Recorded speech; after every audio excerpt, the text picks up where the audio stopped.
Even when you feel low, you can still go. Even when you feel slow, you can still go. Even when there's no hope, you can still go. I never answer to no, man, I still go. Go, go, go, go, go, go, go, go, go, go, go, go, yo, go, go, go. Hustle hard, hustle every single day. I'll be making moves till I'm buried in my grave. To the system, I don't wanna be a slave. I've been doing shit my way, or the highway. And in the driveway is a nice range. Cause I grind through the climb, I invite pain. You never hear me, bitch, nah.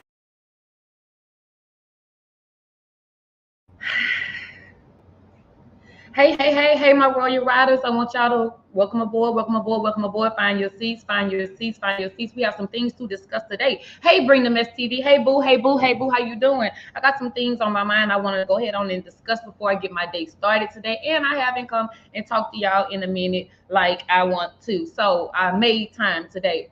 All right, so before we get started, we're going to go straight into it. I want y'all to put y'all bags away and let's have a real grown-up conversation today.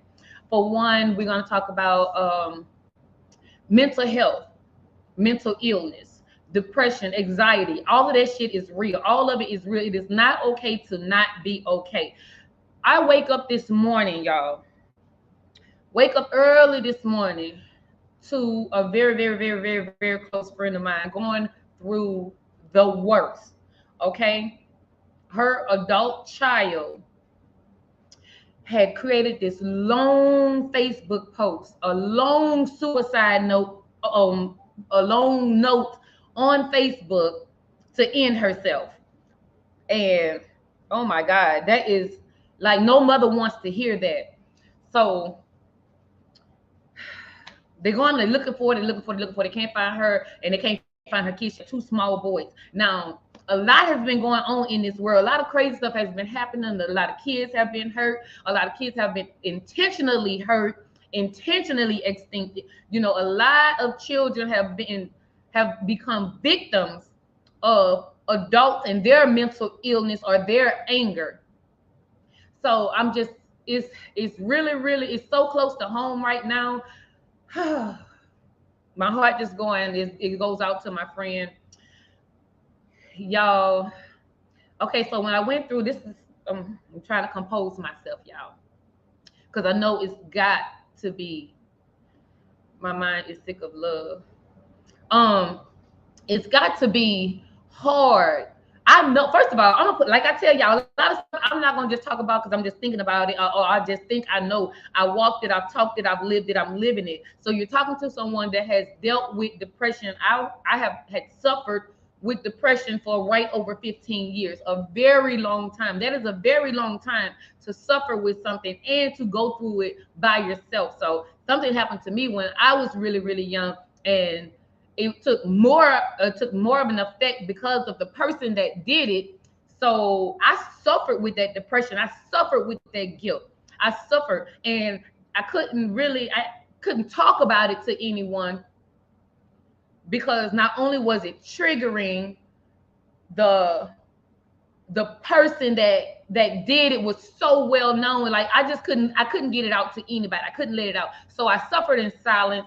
I can't even say I suffered in silence because I acted out a lot. You know, I acted out a lot, put my hands on people a lot. So I suffered with depression for a very, very long time. And I tried the depression medicines. I've tried the anxiety piece. I've tried all of that. And you know, when you feel like you're doing well, you feel like you don't need it anymore, you just stop taking it. And you know, I've learned that you can't stop cold turkey. So when you stop cold turkey, that chemical imbalance just throws you off and sends you into another episode. So now you're even worse, or you still got to deal with that. So I'm saying, hey Lord, look. So I'm trying to bring this to y'all without being too sensitive, because I know how it is to be alone when you're going through something. I know that depression is real. I know that anxiety is real. So though I don't suffer with depression anymore, that anxiety occasionally sneaks up, and I have to fight it off. I have to fight it off. I know when it's coming. But when you really go through real depression and real anxiety, people can't tell you to just suck it up and it's over with. People can't tell you to move on. Like, you really have to deal with that. That's what makes it real, because it don't just go away like that.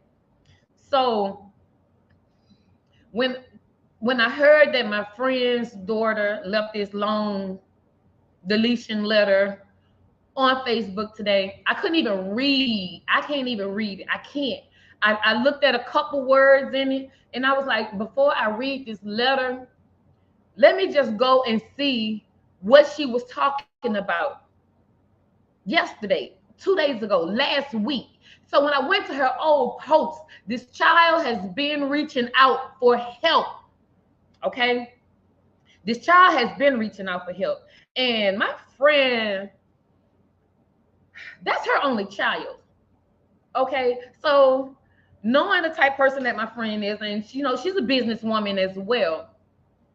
So I know what she do. She's been to a lot of my events. We've done a lot together, and I don't want to place the blame on anyone. Like, somebody reached out to me and say they saw the Facebook post and asked me if I knew what was going on, and they was like, well, this girl started the letter off. Her first sentence was this. So her mom had to, I'm like, oh my God, no, do not do that. Because though her mother may have put pressure on her, may have wanted her to do better, may have wanted her to be more in life, may have wanted her to go down a different route. Nobody believes they're pushing their child to the point of extinction. Nobody believes that. They believe that they're pushing their child for greatness. They believe in that, like, they're teaching their child, they're showing them different things. They want to show them a better route. They want them to do well. But I'm trying to say it in a way that I don't feel like I'm being judgmental. But the truth is the truth, and my perspective is my perspective. So I'm just going to say things the way it's in me to say them. Okay. So this child starts off with, to my mama. Now, I mean, if it's to your mama, it's to you. I mean, I don't know if she would have texted to her or sent her inbox herself or whatever, but to put it on social media. So this woman already have to deal with what's going on. Then she have to deal with thousands of people calling her and giving an opinion and saying all kind of things. Like, it is not easy for nobody. It's not easy for nobody. So first, I want to address this. As a mother, if you have a child, you want your child to be great. I don't want y'all to feel like you have to impress other people so much to where you are neglecting your children's feelings. I have said this before in another live.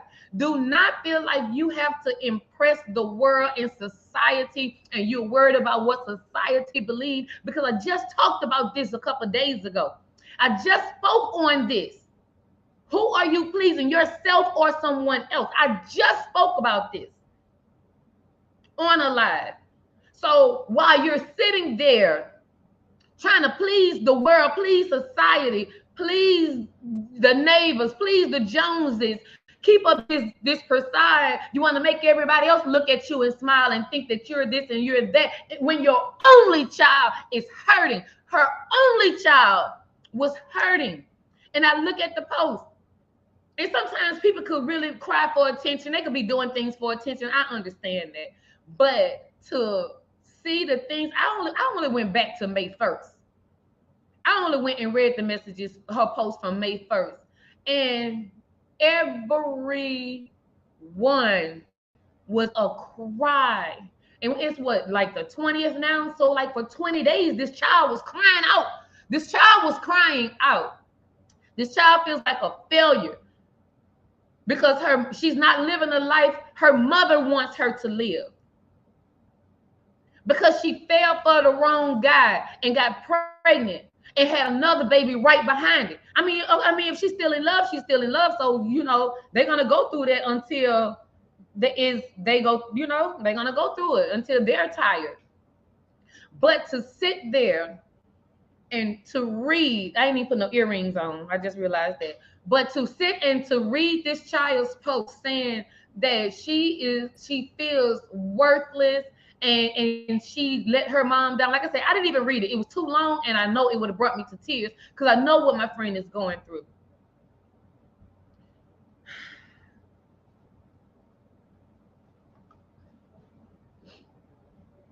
Lately, I suffer from anxiety and I cannot consolidate sleep. Okay, so yes, I have gone through that too. But the only thing that helped me if I'm trying to sleep, it's like when your mind races, when you have a lot on your mind, you can't sleep because your mind's not rested. You're not well. You can't sleep. There's no way you can sleep. So I used to like try to take a PM, and people handle depression and anxiety differently. I know someone that would just eat. A lot of people, they eat. They try to eat their problems away. They eat through their emotions. Me, when I went through it years ago, I couldn't eat. I could not eat. So I basically would like get a popsicle just to put something down my throat, just to have something in my mouth. I couldn't eat. So people deal with it differently. Some people can't sleep. Some people can't eat. Some people just, shy away and be to themselves. I don't know what's worse, depression or anxiety. They're both bad, but when you suffer from them both, oh my God, my heart goes out to you. So I don't know what try. I do not suggest prescription medication. I don't. I've been there. I've done that. I weaned myself off of depression medicine.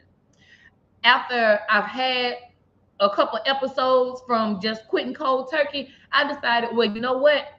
I'm not going to if I don't get on the medicine at all, then I don't have to worry about the chemical imbalance of quitting cold turkey or weaning myself off. I don't have to worry about that. So I tried to find different ways and different avenues to deal with my depression. And it was real. Let me tell you, the day that I decided to deal with my depression and not let anyone else control my emotions and let drugs control me or let the doctors control me, I knew that it was gonna be hard. I knew I needed some help because when I would go, if I would try to reach out to someone that you feel is close and supposed to be there, because outwardly I was always strong. Outwardly, I could always take care of myself because I've had luxury cars in my early 20s, because I've had nice things at a very early age. It didn't reflect. My outside had nothing to do with my inside. So when I tried to express myself and my feelings, it was, don't start having no pity party. You get them sometimes.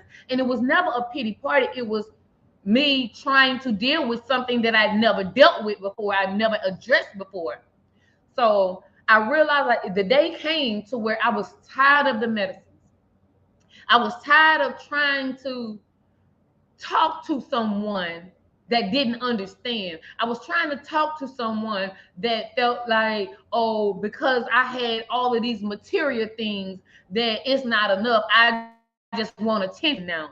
I was tired of letting other people put me down. And I just realized that nobody is going to take care of me but me. I just realized that nobody cares about my emotional and my mental well-being but me. So I had to when I found myself in those dark places, I got up, and it's the hardest thing to do in the world is to get up, put clothes on, and move around when you're going through depression. That's the hardest thing. You don't want to see nobody. You don't want to hear nobody. You don't want no TV on. You don't want to hear no music. It's just you and your depression. I know I've been there. Okay. So the hardest thing to do is to get up and move around. So when I decided that I was not going to be taking medicines, I was not going to be taking medications, I was not going to go to other people for comfort when I'm depressed and when I'm down, because evidently they don't understand. They don't feel like you feel. They haven't gone through what you've gone through. So when I saw that nobody was going to save me and the medicines was just hurt me in the long run, anytime I would be like that, I started with baby steps. I started with just getting in the car, just driving to the store. Even if I was just to get a soda or a popsicle or whatever. So I made those baby steps for myself. The step one was getting up out my bed. Step two was walking out of the door of my house. So I made those steps and I made those steps, and I vowed to never let myself down. So when y'all see me in these videos, when I'm saying I'm confident, it's self-love, that is real. I'm not just saying that for clicks and views. That's self-love, because I had to learn to love myself. I had to learn to heal myself. I had to learn to not depend on anybody else, doctors, loved ones, or medicine to heal me. I had to learn that. And it wasn't easy. So the strength I have now,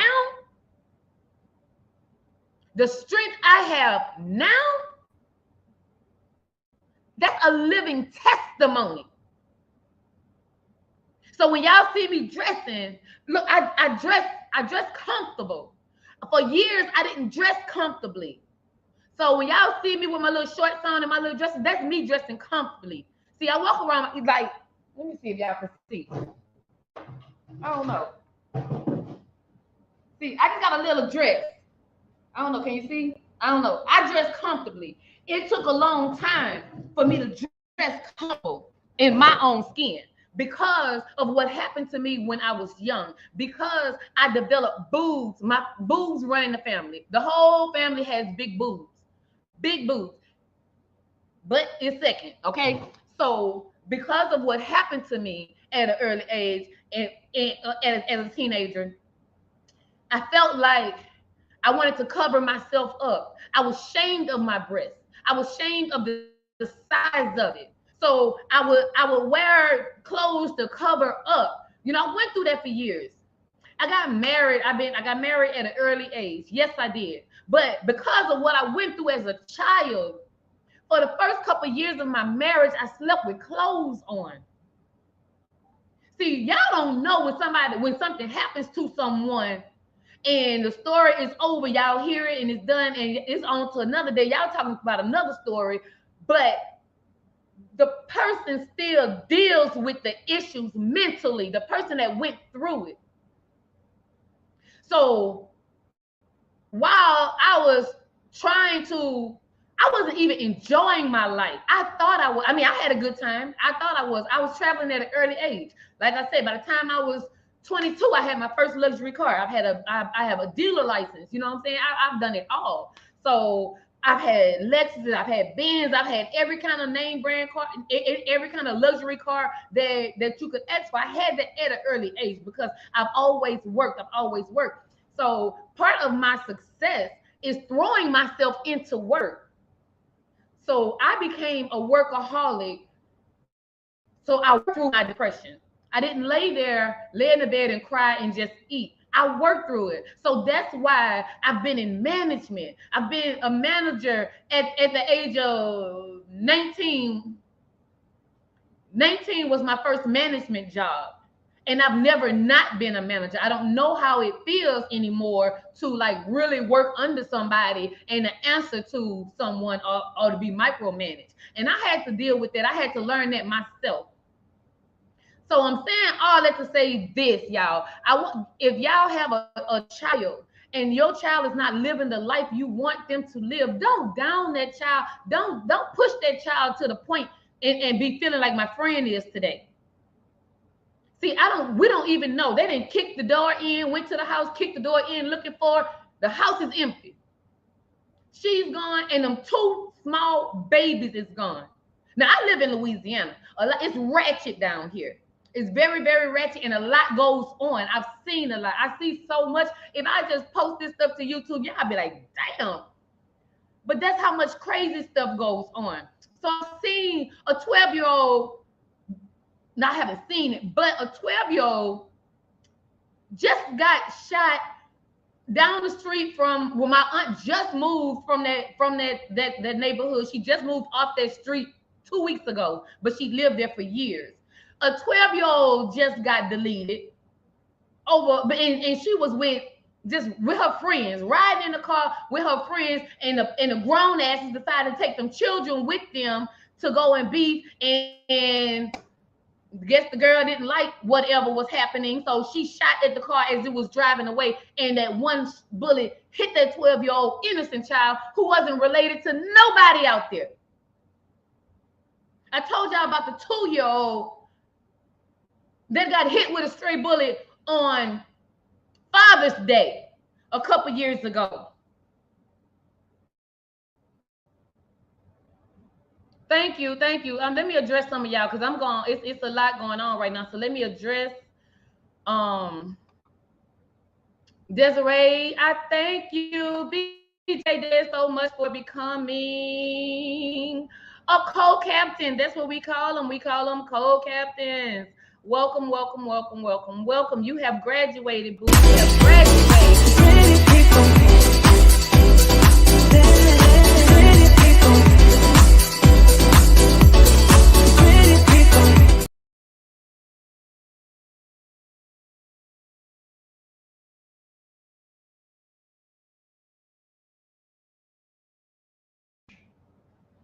Yes, BJ Dez, you are now one of the pretty people. Pretty people. Thank you for becoming a co-captain. I have some plans that's gonna go down in the cockpit. Marvin says, what you say, Marvin? He said, yes, Lord, they need to hear this tea all the time. Oh, yep, all the time. They'll overcome and find themselves. Yeah, so, and Astute, I did see you, boo. I did see you. Hey, thank you for being here. Thank you for being here. I don't want to get too far down. Let me go ahead and address y'all real quick. Okay, so yep, I saw bring the mess. Y'all know how I formally acknowledge y'all, but I just want y'all to know that I do see y'all and I thank y'all for being here. But we're talking about mental illness. So as this person may have been a little hard on her only child because her friends had children that were doing well in life or that were making their parents proud or whatever. First of all, you don't know what those other people going through. Everybody have problems. They just don't tell you their problems. But don't ever put so much stress on your child, especially your only child, to the point that they don't even want to be here anymore. And then with those two small babies, those two, they are back to back. They're like 2 and 1. They're back to back. So, and she's saying that her kids are a disappointment to everybody. And now nobody can find her or the kids. You know, it's a lot of stories that I don't cover because it's just so much. But this one I am going to cover because I know her personally and I'm very close to her. So if you feel like somebody is there and just want to cry out for attention, give them that damn attention. It's not hurting you anything.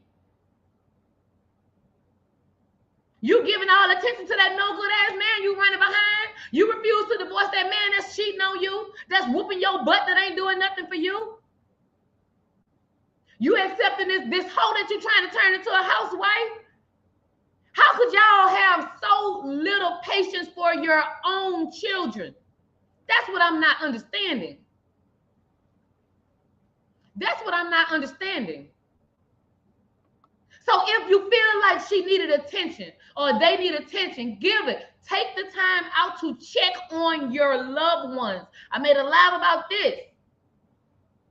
Only the strong survive. You gotta be strong. You gotta be strong. You look, but everybody's not strong.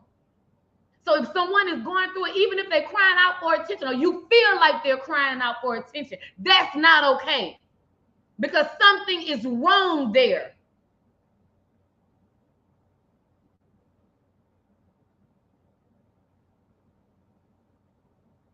I just spoke about this. Trying to please the Joneses and your own flesh and blood needs you. So if you are suffering from any illness, any mental illness, I encourage you to get help.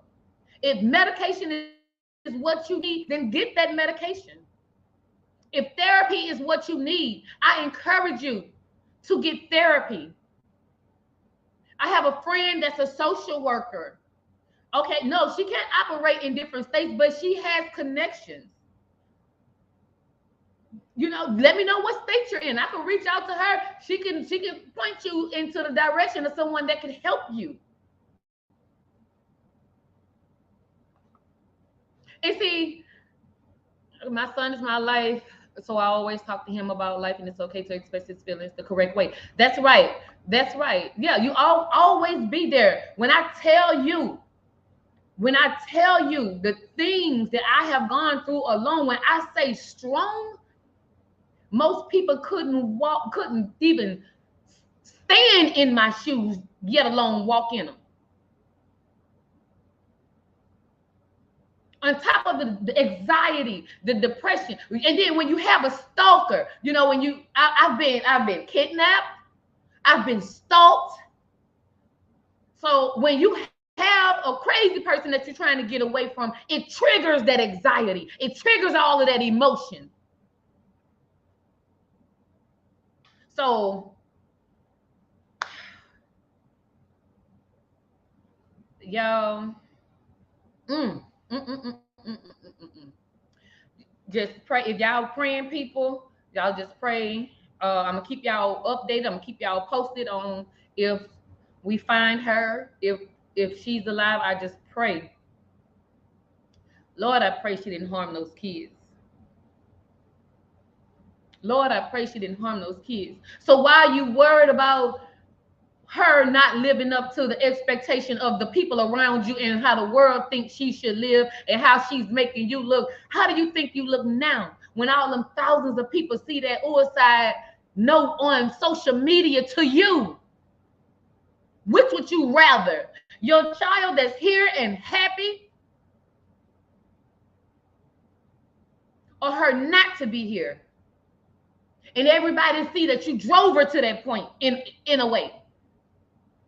Because no matter how bad it is, no matter how low it is, if the person that you love the most is there for you and have your back and supports you and help you get through it, that will not be the end result. That would not be the last resort. It won't be.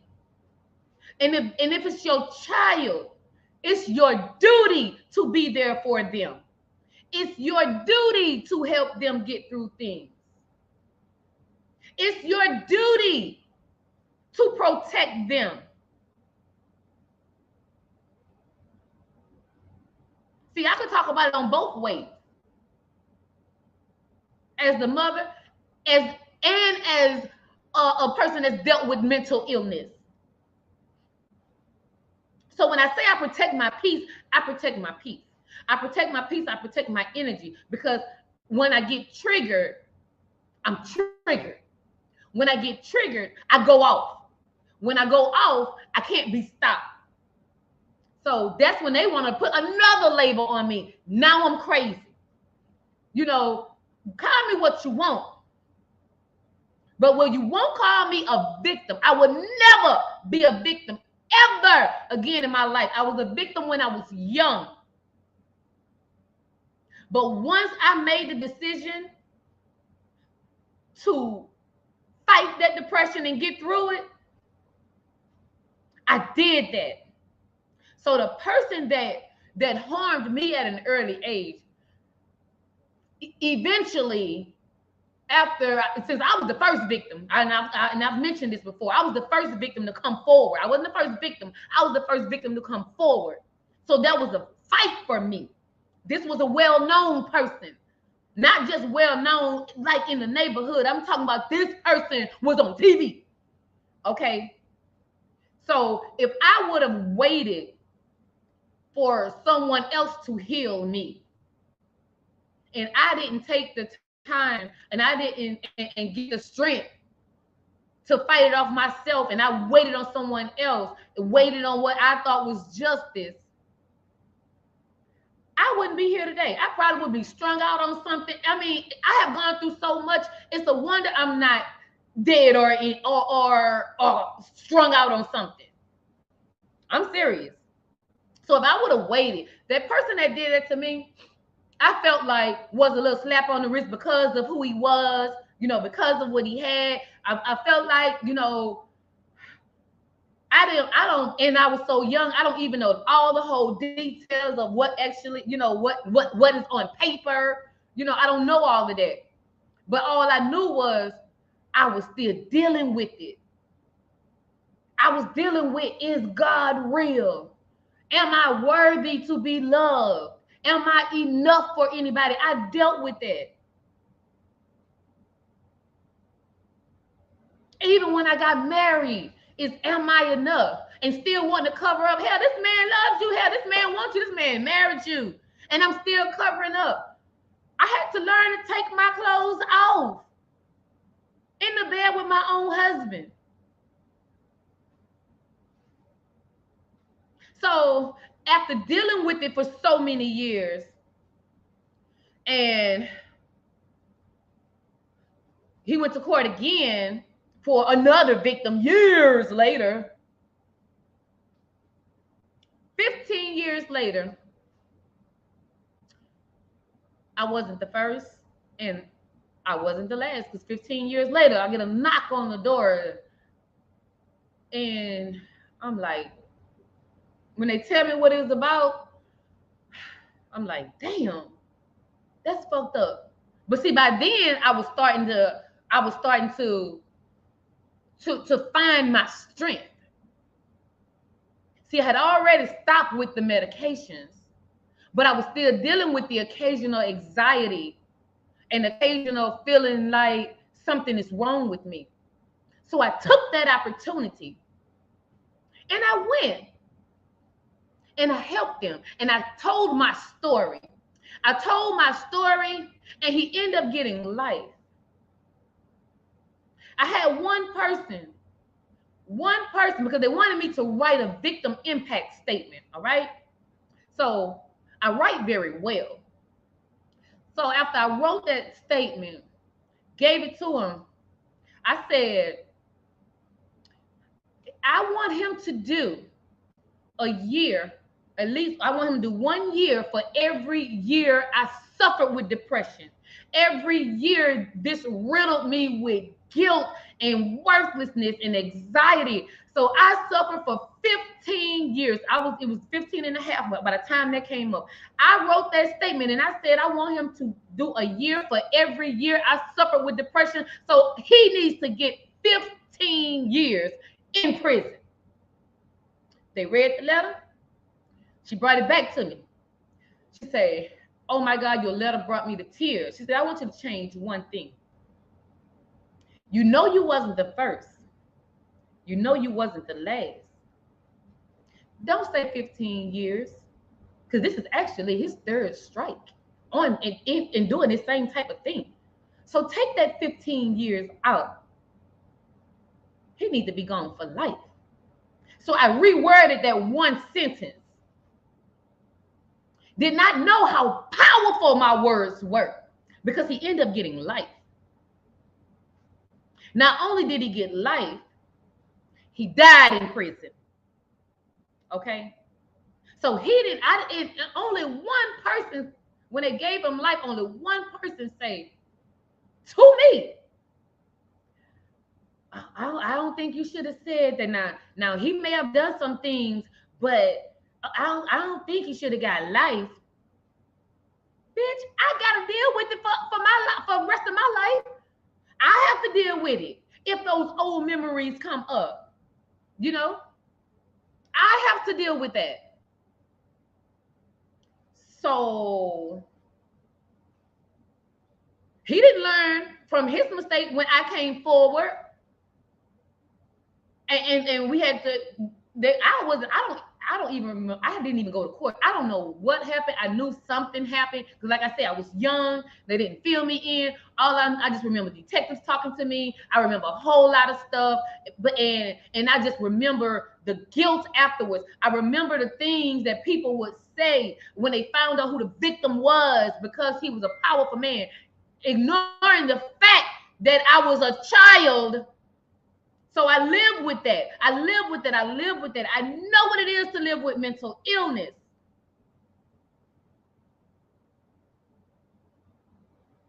So I just took control of my life. So because I slept in clothes for so much of my life, guess what? I don't sleep in nothing now. I don't sleep in anything now. I can wear tight clothes with my breast showing now. I don't have to be guilty of the way God made me. I don't have to hide myself. I'm not going to get anxiety or depression when someone says they don't like something about me. I love everything about me because I'm still here. I survived. When I say I survived stalking, I'm still surviving. I mentioned this to a couple of my co-captains.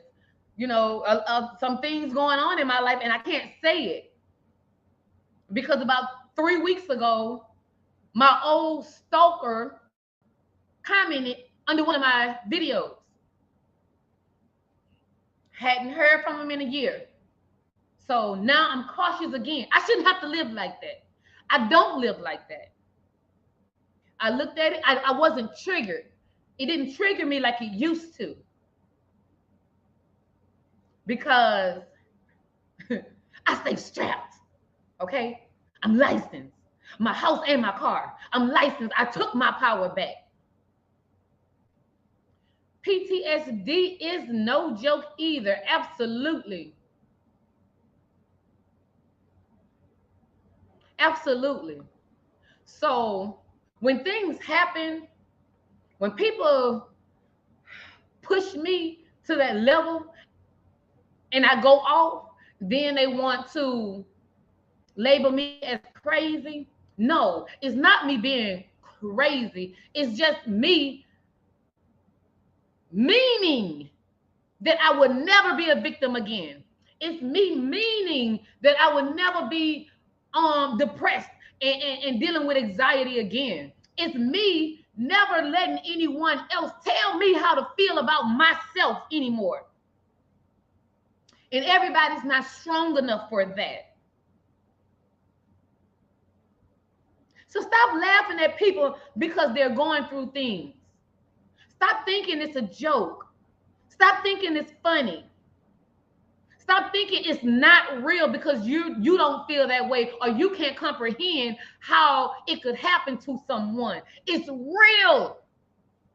And if you can't help them, stay far away. Don't push them. Don't give no opinions. Stay your ass far away. Because when you push that person to the point of no return, it can't be undone. They can't come back. You can't bring them back.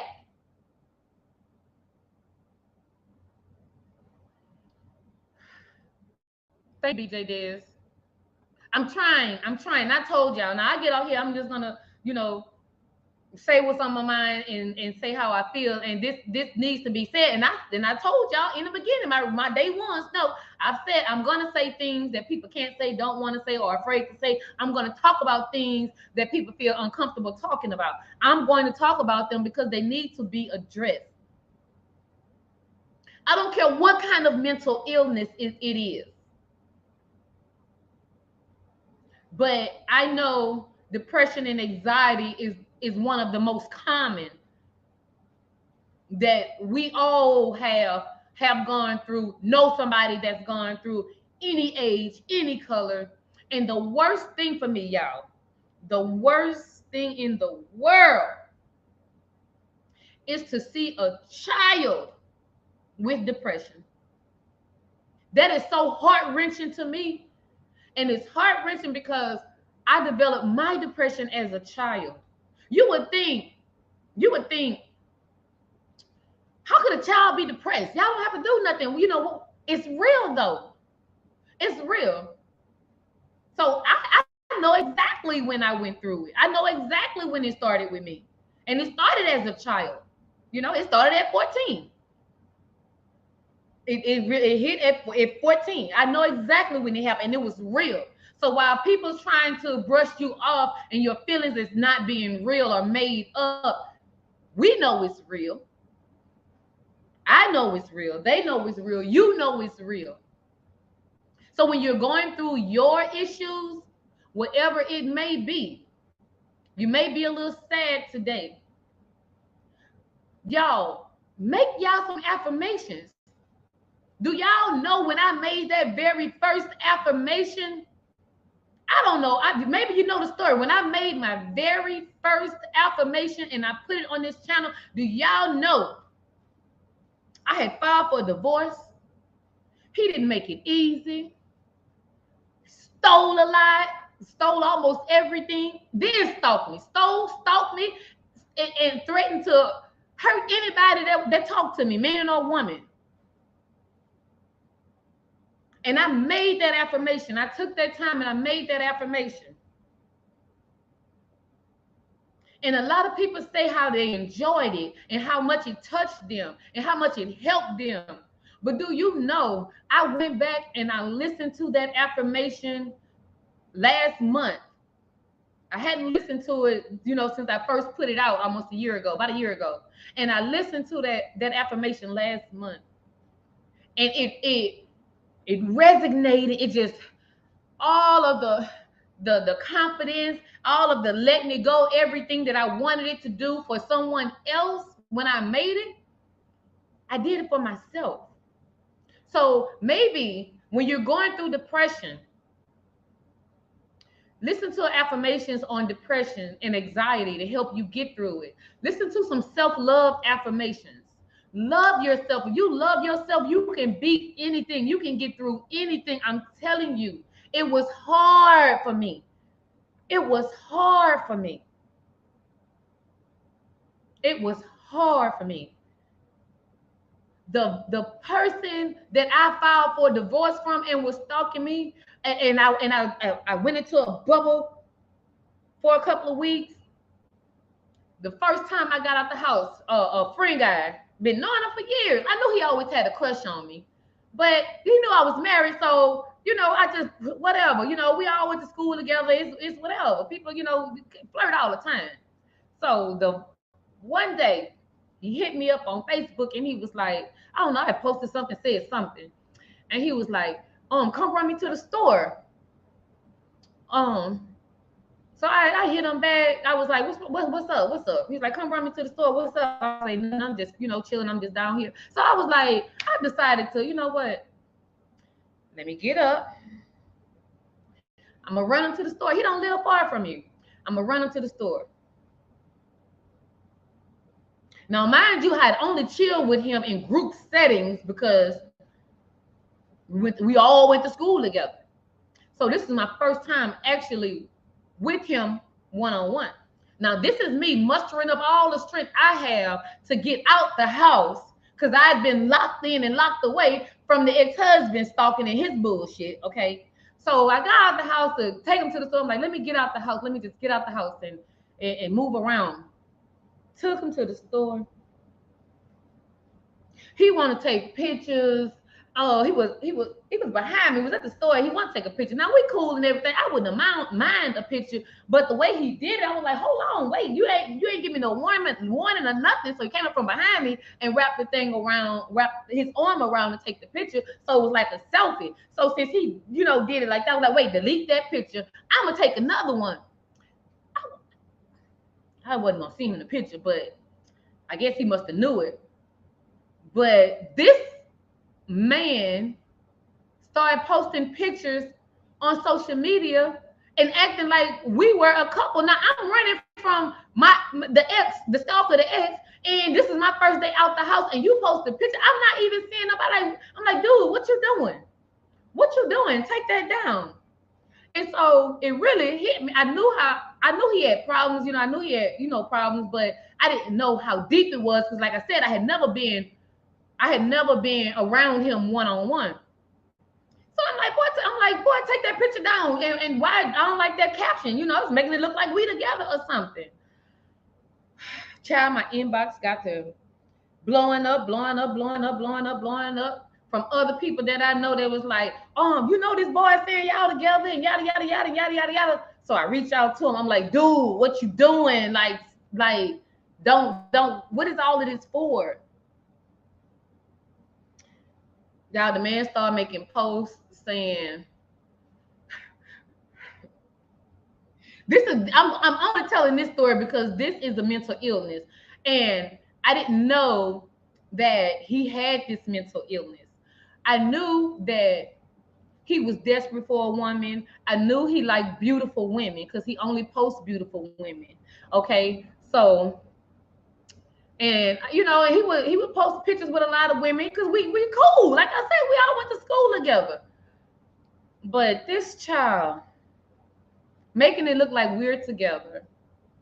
And I was thinking that he never had a woman because he's not pleasant to look at.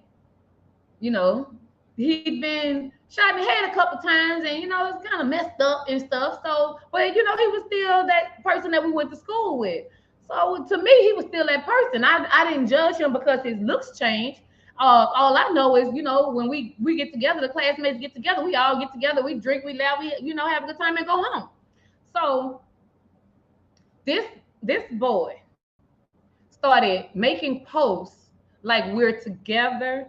He went as far as to making stories saying that I called him. Now, mind you, he don't even know where I live. Okay.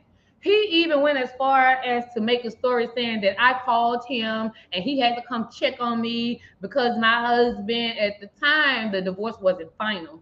So because my husband went through my phone and found this number. Now, my husband was out of the house already. One. For two, this man never knew where I lived.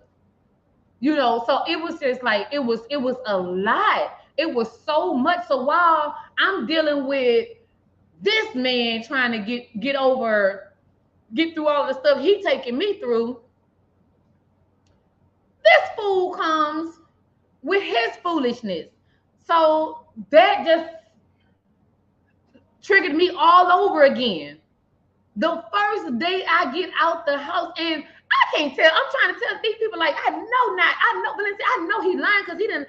I'm getting inboxes. Oh, he did that to me. We met up at the wing place and we ate. So we we meeting up with him because, like I say, he was cool. We all went to school together. So not only do I have one stalker, I have a social media stalker. So I blocked him from Facebook. Pop up on Instagram. I blocked him on Instagram. He created another page back on Facebook. So I blocked him. So some kind of way he done found my YouTube channel. He commented under my YouTube channel talking about I'm sorry. And oh yeah, this is the stuff he was saying. I'm sorry. I love you. You're my queen. I never meant to hurt you. And I'm like, I took you to the store. Now I don't know what to do with that kind of mental illness. You know, that kind, I just had to make sure I keep my little thing on me, because I'm like, he doing all that. He gonna find out where I live, because we don't live far. You know, that was not funny to me. It wasn't funny because he did that. The stories that he told on social media was so outrageous. He made a post and he said, oh, I talked to my queen, y'all. She better now. She was upset because I didn't return her call, or I didn't answer the phone. Like, this man was really making up stories saying that we are a couple. As I'm dealing with the bullshit of my own husband that I'm trying to leave. So no kind of mental illness is good. And like I say, I had almost a year of peace until he popped up and commented on something else. And like I say, thank God I was not triggered. I was not triggered. Because after I done say, look, why don't be doing all of this? Don't be acting like that. You know, I've said all of these things, and then he wasn't getting it. I tried to say it the nice way because I've been knowing you for years. It's clear you have a mental problem. For now, the stories, everybody's coming with all of these stories when they see what I'm going through, and everybody's coming through with these stories of how he stalked them and how he did them. That mental illness is not cute. That's a dangerous mental illness. So I went through a point when I say I survived. So I went through, could you imagine having two stalkers at once? Can you imagine having two stalkers at once? And I wasn't even posting this stuff then. I wasn't even doing anything. So it's not funny. So if I was to, I mean, I blocked them on everything, but I know now if I was to see someone and they're repeating themselves, because he always talked about the same thing all the time. I even tried to hook him up with somebody before, and I even tried to help him, and I told him, I said, look, maybe you can't find a woman because A, B, C, D. You know, I just got tired of hearing the same old thing year after year after year after year, and I tried to help him. So I told him, you know, try to work on this, maybe this. Have you thought about that? I tried to hook him up, but then they would say the same things. Everybody would say the same things, had the same gripe. So but when I took him to the store, now mind you, I done tried to hook him up with people, and I done tried to help him in everything. So, and I just took him to the store, and he was like, oh, you met my mama? I didn't meet your mama. When I dropped him back off from the store, his mama was outside, and she had, he called her over, and she came, and I spoke to her. Hey, I asked her, what's her name? He told me, I said, hey, Miss So-and-so, how you doing? And I left. I ain't get out my car. I ain't put my car in park. I didn't eat with this lady. And he was like, she met my mama. You met my mama. I'm like, dude, you called your mama to the car.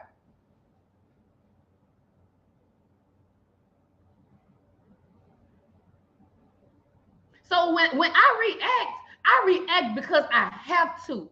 I react because I will not be, look, we ain't gonna talk about the kidnapping stories. People is crazy. But then when I fight back, I'm crazy. But sometimes when you really dealing with someone with mental illness, you have to match that crazy. Now, when I matched that crazy and said I wasn't gonna be a victim, then I must have been a little too crazy, because and then they'll leave me alone. But as long as I'm just like, you know, oh look, leave me alone, and I'm not for that, and I don't want that, and you know, and trying to do, but just walk away peacefully. Let's just end it amicably. You know, let's just do it the right way. We don't have to do all of this. That is me being weak. That's me being a victim. So I had the crazy sleeping on my back porch. You know, I went through it all.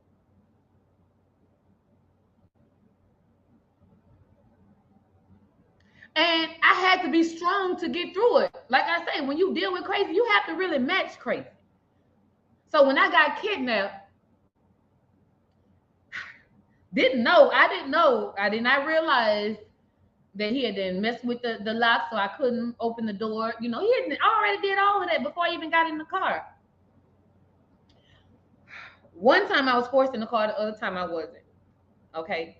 Both times I was literally kidnapped. Once I was taken across state line, that is when I should have wisened up. But I did wisen up. I did wisen up because I couldn't. The second time, I didn't get. They didn't get far. But anyway, so when I was the whole ride, I'm calm and I'm just like, look, where are you going? Like, turn around. I have stuff to do. This is crazy. We don't have. We're not going through all of this. You know, as long as I'm doing all of that and still being, sweet and innocent and everything, I'm weak. And predators, they like the weak. You know, so when I realized, okay, we didn't cross state lines. He didn't stop. Gas tank was full. I can't open this. So you know what I did? I had to go head on and get crazy. Cause enough was a goddamn enough. Bitch, you taking me far enough. You must be finna take me in some woods or some goddamn way, and I'm gonna come back to my kids. So when I had to match that kind of crazy with him, tore that goddamn car up. Yeah, we swerving and everything, ramming that bitch out the road. I'm punching him. I'm pulling his eyeballs out. I don't care if he was driving. I'm trying to pull his eyeballs out. I just came to the decision that, look, he's not stopping. He's not talking calmer. He's still talking the same old bullshit. He is not finna let you out alive. So I reacted. So when I got crazy, yeah, now he had to hurry up and get out the goddamn car. Once he got out, I would jumped out on the driver's side. Now I'm out too. So I'm free. But sometimes you gotta match crazy with crazy.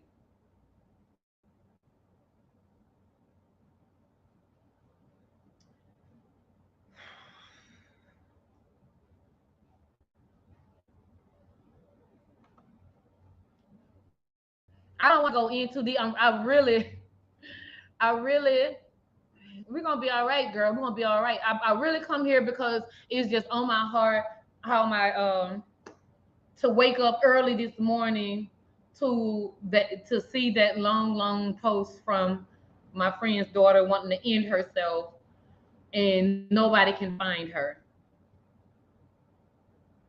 I mean, this is not just I'm gonna say this and take it back down, no post and delete. Like, it was long. So I'm praying that her kids are well. I'm praying that they all are found safe.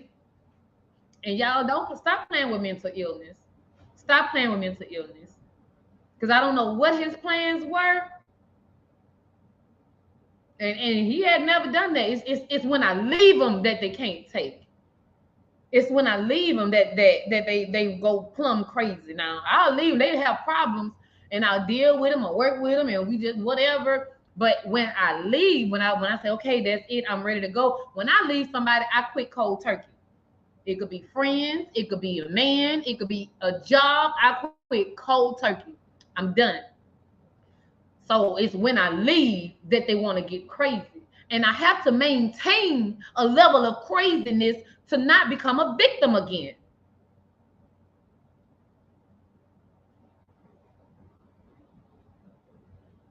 Because though I lived both times, see that second one, he didn't even, we didn't even get out the neighborhood. We didn't get out the neighborhood. Because I felt like if you're gonna kill me, you're gonna kill me right here. You ain't gotta take me all the way out there to do it. Kill me right here. Well, at least somebody know where my body is. So we didn't even make it out the neighborhood. So that one was on the run.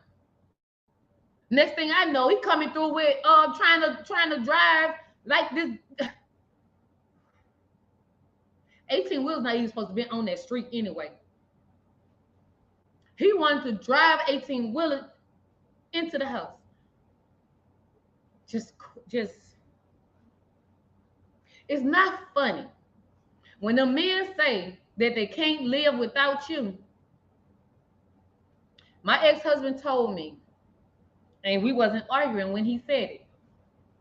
He told me the only way we ever separate is it because I was just talking about divorce. I mean, it was a normal conversation, but he knew I wasn't happy with him, and I was like, okay, when I leave your ass, don't go crazy. I literally told him that before I even filed for divorce. I told him, see, when I finally leave your ass, don't go crazy, because you have a chance to right your wrongs now. He told me the only way that we're not together is one of us gonna be dead. And he said it, and he was so calm when he said it. So when I filed for that divorce, I didn't just file for divorce. I got the divorce and a restraining order. I filed it all at the same time, and for it to be served at the same time. And I remember what he said, and I didn't take that lightly because he was too calm. And I started stalking he's done when I, separated from him for a couple of months once before.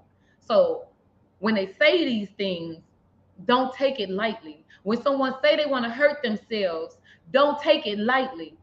When your child feel like they're not good enough, don't take it lightly. All of my co-captains are here. I just love y'all. I love y'all. Thank y'all so much for your support. And this wasn't even scheduling. Y'all still here rocking with me. Thank you. Thank you. Yes. And I'm going to share my story because, like I said in the beginning, I'm very transparent. There is nothing, nobody on the internet can come and tell you about me that I won't or can't say myself. I have lived it. I have been through it. That's why when I come up here and I say we're going to go through things, the good, the bad, and the ugly, that's what the hell I mean. Because I know I have a history. I know what I've been through. And I'm not going to be ashamed of what I've been through because it could help somebody else. So I've dealt with that depression. I've been violated at an early age. I could tell my story and tell somebody how to love yourself and get through it. I could tell somebody how to not cover up. Embrace your hips. Embrace your butt. Embrace your boobs. Whatever it is, embrace yourself. You don't have to hide yourself because some pervert might be around the corner.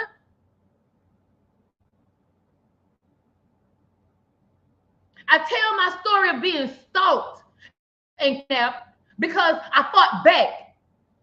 If you ever see me, if those are anybody that catch this replay, or if you hear and you know me personally, you know I always say I don't fight anymore.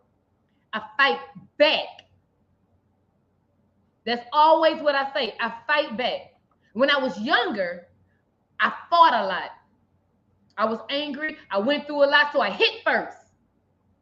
I dealt with the depression and anxiety. I dealt with issues. I dealt with, feelings of being alone, feelings of not being understood, not having what everybody else have, because we have a big family. I went through all of that. So I hit first. You play with me, you try to tease me, I hit first. But I don't hit first anymore. I don't fight. I fight back. So when I fight back, other people become the victim then.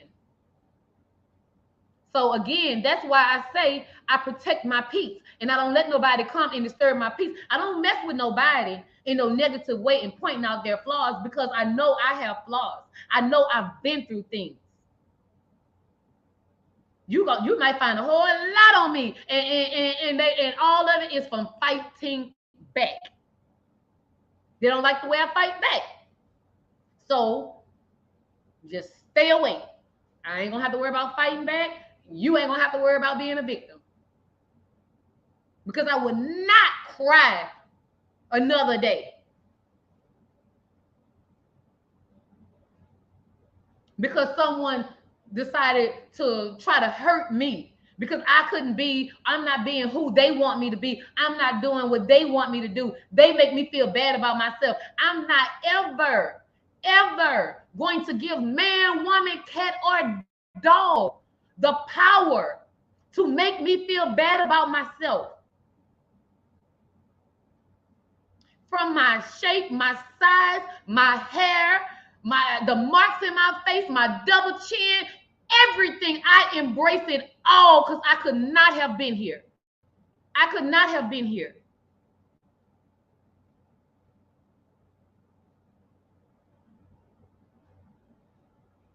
I'm strong because I had to be.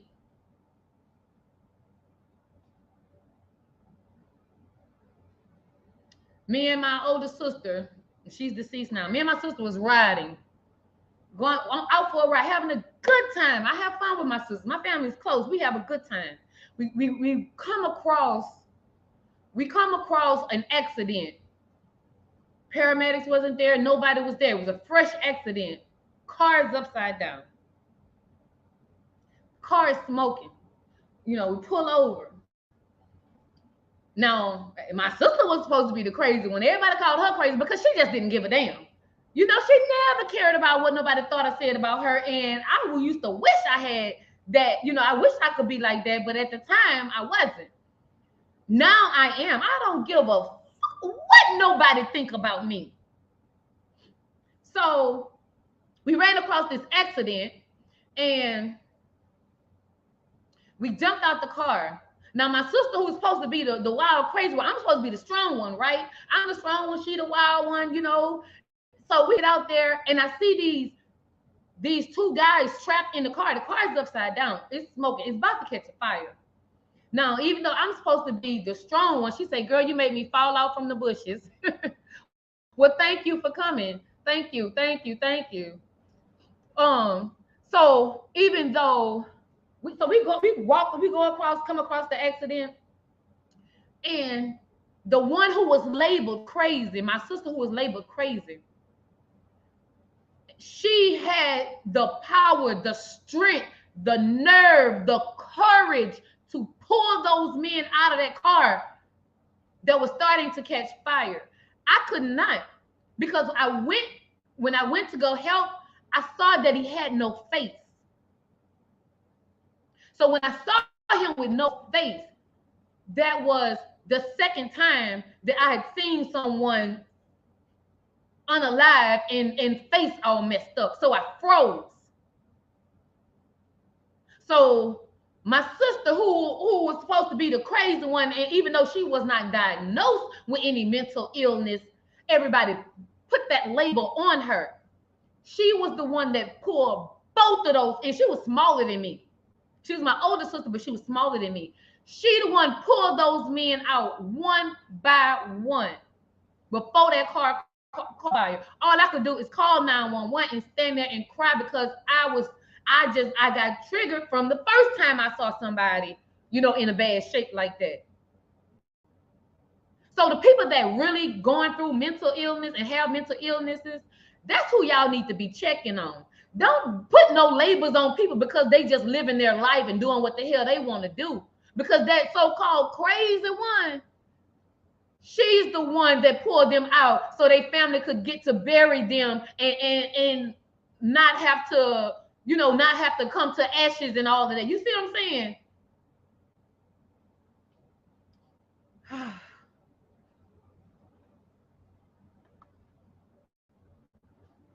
I got up yesterday after curling my locks the day before. Whew. Girl, mine is a mess.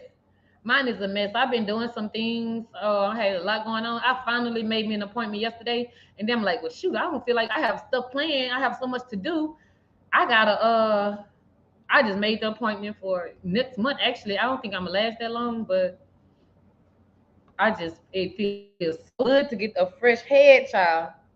And I'm going gray, y'all. I'm going gray. Seems like every time I get upset with my oldest daughter, I go gray. I see more gray hairs. Yeah, y'all. Again, so I'm not gonna be on here much longer because I do want to call and check on them and see if she found the lady and her babies. And I pray that they are all still alive and they are all still with us. That is not a funeral I want to go through. I do not want to. I do not go to kids' funerals. I don't. So stop trying to judge people and stop trying to live up to the Joneses and worry about how you look to somebody else.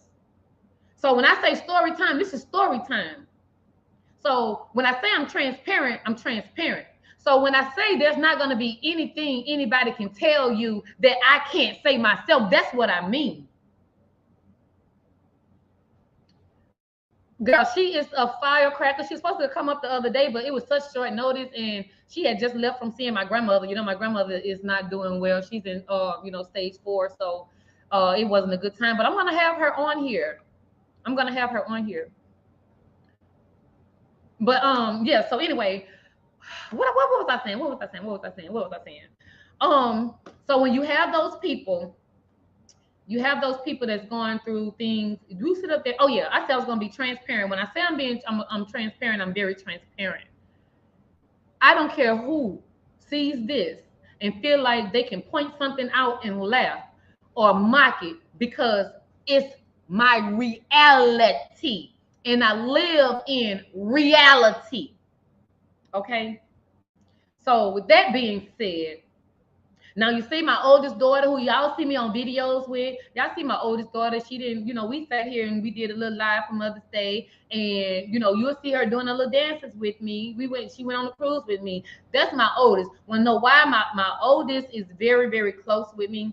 I deal with she deal with her information, her mental illnesses as well. She haven't been diagnosed with anything. Everybody say the girl is normal. I'm not a doctor. I'm not gonna diagnose her. So what I can say is my daughter has gone through things.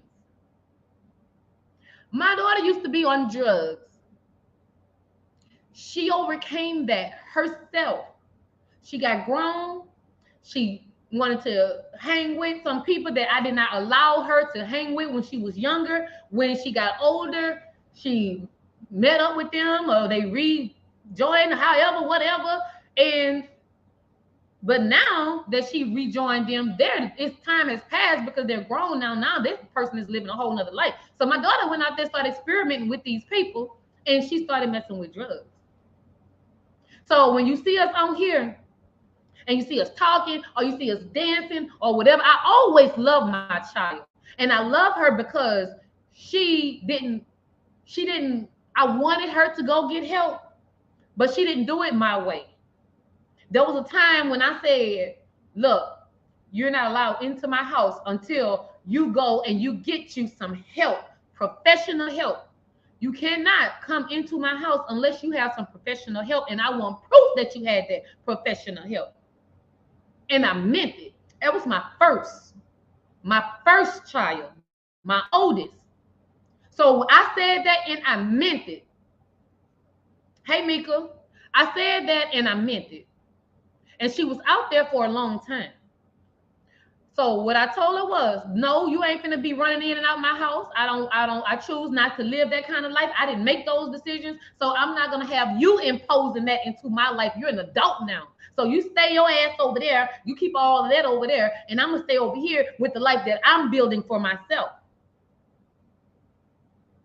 So she didn't go get professional help, but she got clean. So because she didn't get professional help, I had to have that grace period. Now see, when she came around, fat as hell, stomach looking like she pregnant. See, that's why I'm not telling my baby, oh, put a girdle on, suck your stomach in. Oh, do this, do that. If she feel like shaving her head one day, she gonna shave her head. If she feel like letting it all grow out, let it grow out. Just do what you want to do. She's living her life. She's living her life. And I thank God that she found herself and she got herself clean. So if everybody that I'm known, my family is known. So people that know my daughter's well known. So they know she was on drugs. So nobody can come and say, oh, your daughter did this. Or your daughter did that. Oh, did you know your daughter did? Can't nobody tell me shit. I know what my daughter did. I know what people on drugs would do. So I never went to my daughter and say, oh, you embarrassing me because you messing with drugs. You embarrassing me because you didn't go to college. And she was a straight A student. Supposed to be graduating a year early. So I didn't let what other people say. Though it hurt me to see my child going through, thank you, Mika. Though it hurt me to see my child going through what she went through or what she was going through at the time, I didn't judge her and I didn't put her down. All I told her, I'm like, you don't have to live like this. You don't have to go through that. You don't have to do that. And then everybody that know us know. Yeah, everybody know I spoil my kids. Everybody know. All my kids got cars at 16. She got a convertible Mustang. All of my kids, they were spoiled. So they knew that she chose that life. She chose to experiment. And what I say, I don't feel bad. I have no sympathy for nobody on drugs. I don't. I never have. My mom told me I'm cold-hearted. She used to always tell me I need to go to see the wizard for a heart from, like the Wizard of Oz. She used to always tell me I'm so cold. I need to go see the wizard and get a heart. It's not that I didn't have a heart. It's that I had to protect myself. Y'all see, when I opened up my heart for the men, what they did, stalk me, kidnap me, lock me in houses, all that shit. I had to go cold. I had to go cold with people on drugs, because even though you're on drugs and you cannot control your actions or what you do, there was a point where you were sober and you made the decision to try it and do it the very first time. That's why I have no sympathy or empathy for anybody on drugs. This is exactly right. This is what everybody says. This is what everybody says. She wanted the streets more than anything else at the time. Yes, if you are catching this replay, please hit that like button. Please subscribe to the channel. We talk about real life over here. We have our little fun in the kiki too. We like to enjoy life, but we talk about real life and real topics with real people. So yeah, so this is all a part of me. So talking about mental health, while I'm out here, I'm just, like I say, I'm transparent. So that's why I told y'all I've dealt with mental health myself. I've had, family to go through depression and things. So I've lived it. I'm living it. I'm still living it. So that's why I'm confident in who I am today, because I know what I survived. I know what I saw. I know what happened to me. I know who tried to delete me. I know who tried to break me mentally and physically. I know who tried to break me emotionally. I know who controlled my emotions for 15 years. May he rot in hell now. And I know it was hard. And see, this part right here, she was also diagnosed with bipolar and took her own life. Oh, she battled with her mental health. And that's what I'm saying. That's why I'm doing this. That's why I'm saying someone needs to hear this. Someone needs to hear it. If someone is going through something, please be there for them. Don't turn your back on them. Don't judge them. You want to know why I could sit here and I could watch people that's not perfect? I could watch people that do and say dumb shit sometimes, because I've said and done dumb shit at times. I have. I'm most likely I'm still going to be doing some dumb shit, And so because of my issues with them, I have very little sympathy. Oh, me too. I don't have no issues. I don't feel sorry for them at all. At all. So when my mom thought I was just being cold, she said I don't know how to love men because I would dump them so fast. It was my own child. When my own child went through it, guess what? Valencia didn't change. My outlook and my opinion didn't change. I still meant the same thing. I still meant I'm not going to give you a dime. I still meant you're not welcome in my house with that bullshit. I still meant I better not see it. I still meant that's your choice, not mine.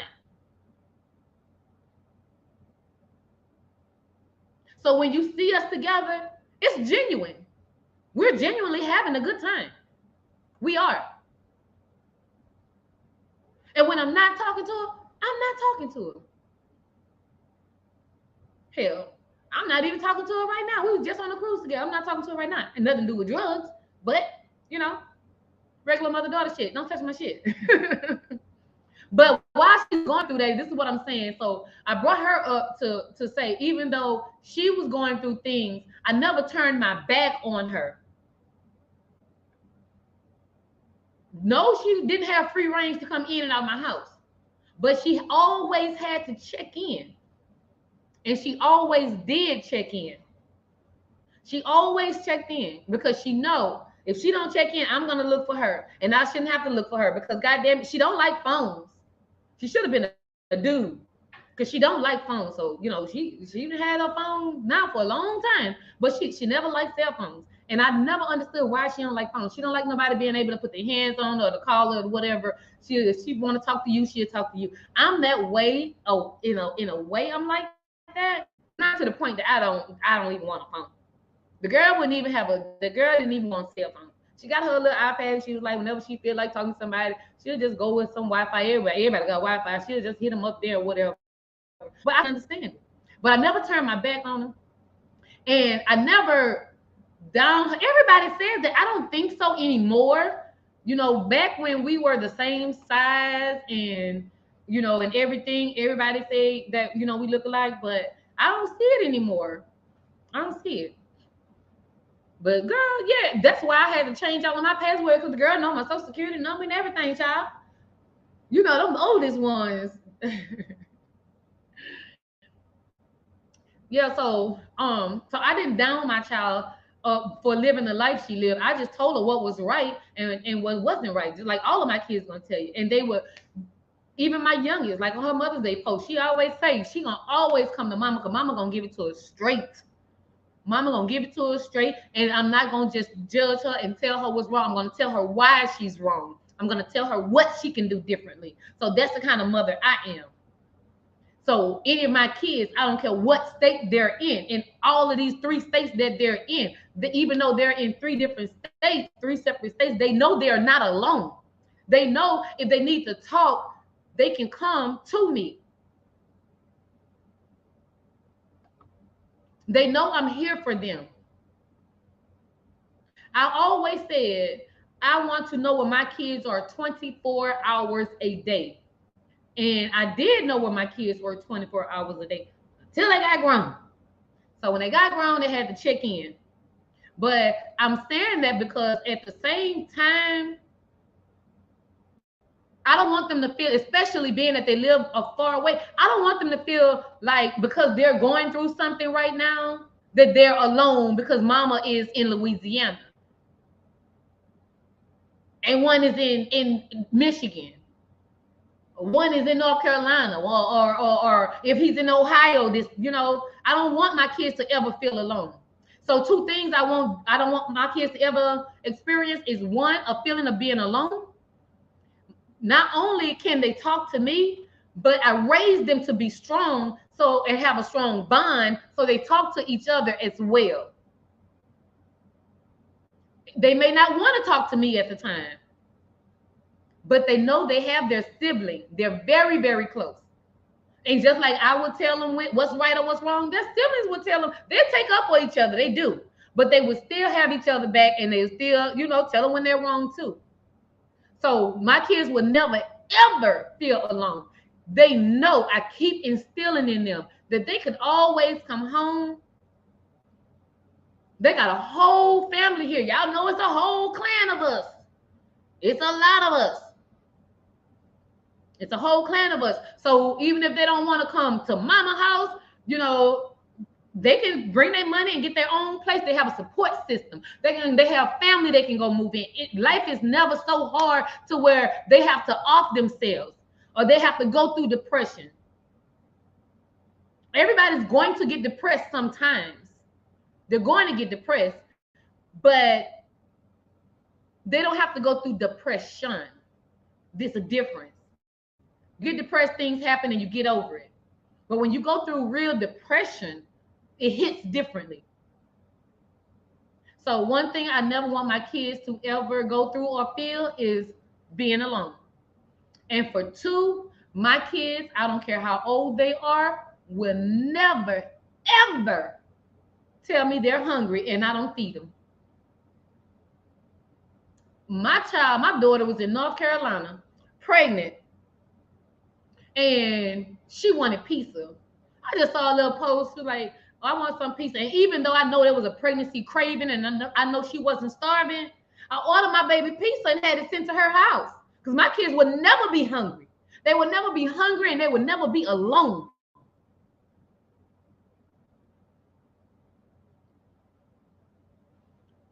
Thank you, Rachel, for being here. Thank you, y'all. Thank you. Y'all hit that like button. Hit that like button. All right, so I'm gonna address. I wanted to get right into it, and like I say again, I'm gonna be checking on this girl. And I just pray she didn't do anything to these babies. I pray she didn't do anything to these babies. Oh, I like them rainbow hearts too, child. So, while y'all throw some airplanes in the chat, I'm gonna go ahead on and acknowledge y'all now because I didn't acknowledge y'all coming in. I just went straight in because a lot is going on. I'm gonna give y'all a little chance to first throw some airplanes in the chat. Let me acknowledge y'all. Wait, let me take this off because I always have a habit of leaving the comments on there while I'm acknowledging people, and I'm trying to get better. I'm trying to get better at that. So, boom, I remember. I remember. She said, let me see. My grandmother will call or send a message if they're hungry or want grandbabies, or will call if they're hungry or want food. I can't wait till my babies are old enough to call me because he just get on FaceTime. As soon as he see me on FaceTime, he just get all excited and stuff. So y'all throw some. Damn, I done did it again. Hold on, y'all. Hold on, y'all. Let me get this off of here. Let me get this off of here. All right, now y'all go ahead and throw some airplanes in the chat while I acknowledge all of the content creators that are here that is supporting me and just stop by.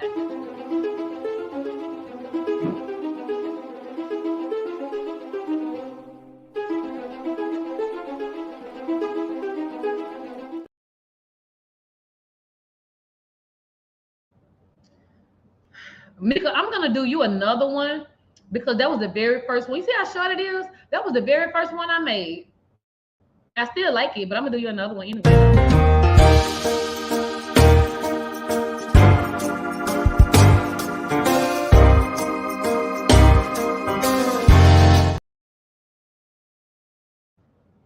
Thank you for being here, Stu, if you're still here.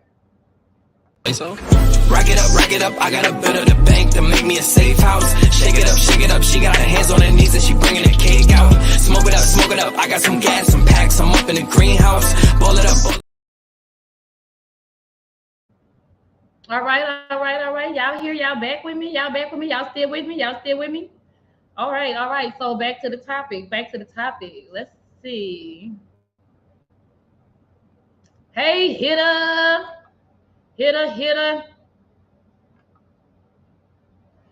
What a pity I can't understand what you're saying. In any case, I understand something. What a pity I can't understand what you're saying. In any case, I understand something. Okay. I didn't understand that one, to be honest. I tried to read it. uh, yes. Please subscribe to Astute. Please subscribe to Unapologetically Mika. Please subscribe to Bring the Mess TV. Please subscribe. Yep. Okay, so anyway, y'all. I'm gonna go and check on this girl. The whole purpose is because I've been seeing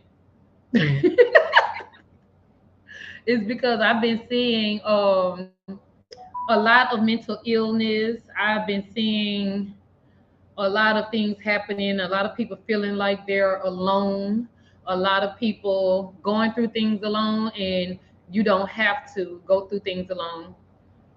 Reach out to someone. If you are going through something, just find that one person that you can. Everybody needs that one person that they can go to and just talk to, just to vent. If you're the type of person that you feel better when you let it out, just let it out. Just let it out. I'm here. I know a lot of people don't like talking to strangers or whatever, but I don't get in anybody's business. I don't have that mad day, all of that stuff. I be a listening ear. I do not judge people. And another reason for me being transparent with you guys is to let you know that I don't judge others. It's to let you know that it's okay to be human. It's to let you know that it's okay to go through things in life because we all go through it. It's okay.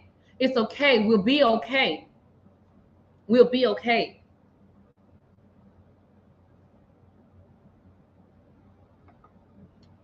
I've seen that name before, but I don't think I understood what you said the last time either. Thank you. You're welcome. But anyway, yeah. So it's okay. Now I'm gonna say this one more time. One more time. The reason I can be transparent is because I'm real. Is because I've lived real life. The reason I could tell y'all can get through things and it's gonna be okay, and don't worry about what nobody else says, is because I've lived it. It's because I'm still living it. The reason I say be strong. The reason I say I have confidence is because I do. The reason I say I'm a survivor is because I've survived. I survived 2 kidnappings, 2 stalkers. I survived that. I ain't talking about where you at. No, I'm talking about looking in windows. I'm talking about trying to cut my brake line, stalking. I'm talking about tampering with the car in hopes that I can call and say, can you come look at my car? I'm talking about if I can't have you, no one will. I survived. I survived when I said, I'm not going to deal with this person, man or woman, family or friend. Or when I say I'm not going to go through this, they talked about me like a dog and say, I thought I was all of that. I ain't never think look, I'm just me. I'm Justvalencia. I just live my damn life.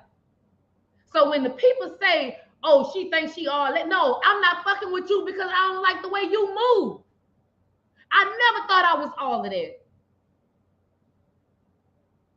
When I had my Lexus and my Cadillac at the same time, I didn't turn my nose up to nobody. When I had my 4-bedroom home, I didn't turn my nose up to nobody. You know what I did? I did giveaways. When school started, I gave 200 uniforms away. See, I'm broke now, but I used to be a baller. I used to be a baller, okay? I've always been a go-getter. So when Easter came, I did a big community Easter egg hunt and decorated the whole park with over 500 eggs. I've done all of that. I've given back. So I never thought I was all of that. I've always gave back, and I've always dealt with the hood, my family, and the people I grew up with. I've always been the same. I never turned my back on nobody, and I never looked down on nobody. Because just like I had it, I don't have it now, and I'm still the same. When I was sitting in the office making good money and had my own business on the side, which I only had to work on weekends, making $3,000-$4,000 just on the weekend, I didn't turn my back on nobody. I didn't look down on nobody. I didn't say I'm not gonna hang with you because you don't have. If I went to their house, I didn't look down on what they had or what was in their house or couldn't sit on their furniture.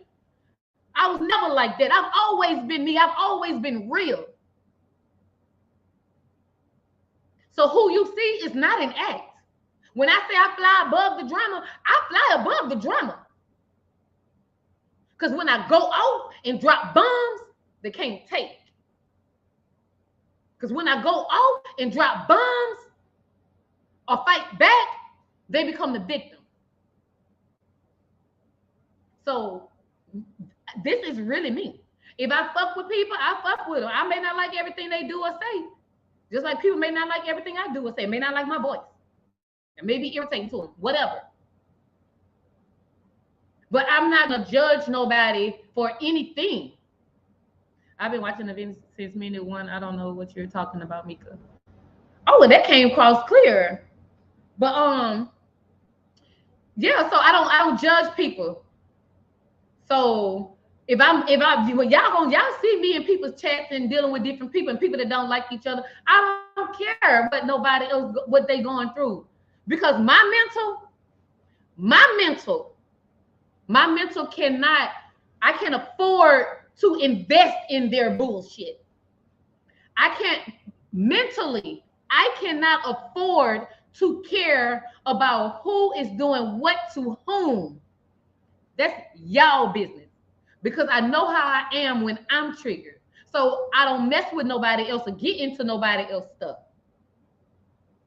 So if I'm just gonna watch, I'm just gonna watch. It's just gonna be, I'm just gonna watch. It's just entertainment. YouTube is entertainment. It's like TV to me. It's like a soap opera or whatever. It's entertainment.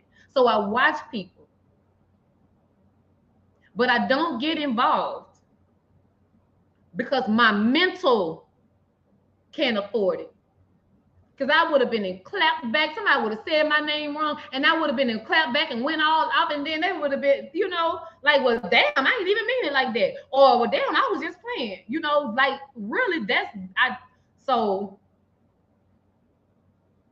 that's why I could see and talk to other people and visit other people that somebody may not like. I don't see how nobody like her. I don't see how nobody judge her. I don't see how nobody watch her. Hell, I watch everybody. And I support everybody. And I can do it because I'm not perfect.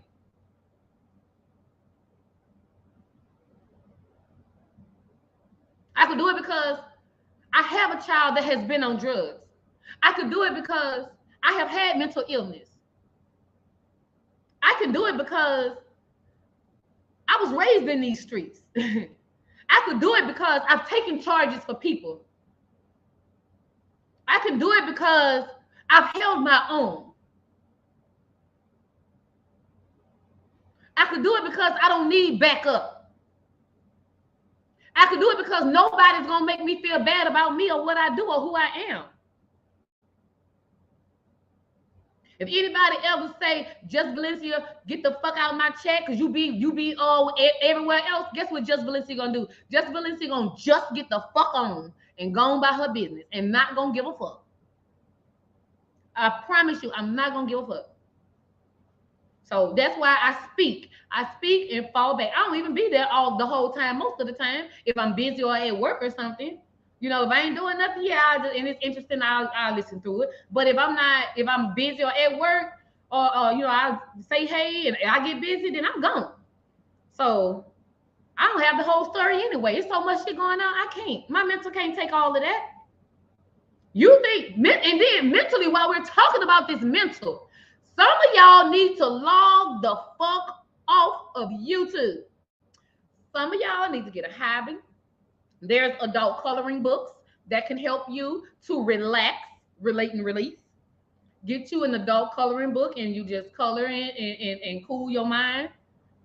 Some of you may need to just exercise. Burn some of that stress off. Some of y'all need to do something because it is very, very clear and very apparent that YouTube is mentally destroying you. It is very apparent that you can't mentally take YouTube. It's very, very, very apparent that when you get out here and you argue and you beef with people, that you don't go to sleep at night. It's very apparent that you have issues going on up there. And I would encourage you to please take the time to deal with your issues.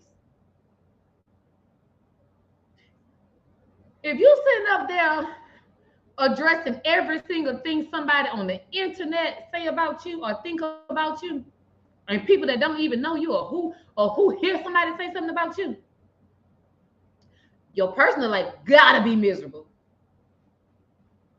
Your personal life has got to be hard. Your personal life has got to.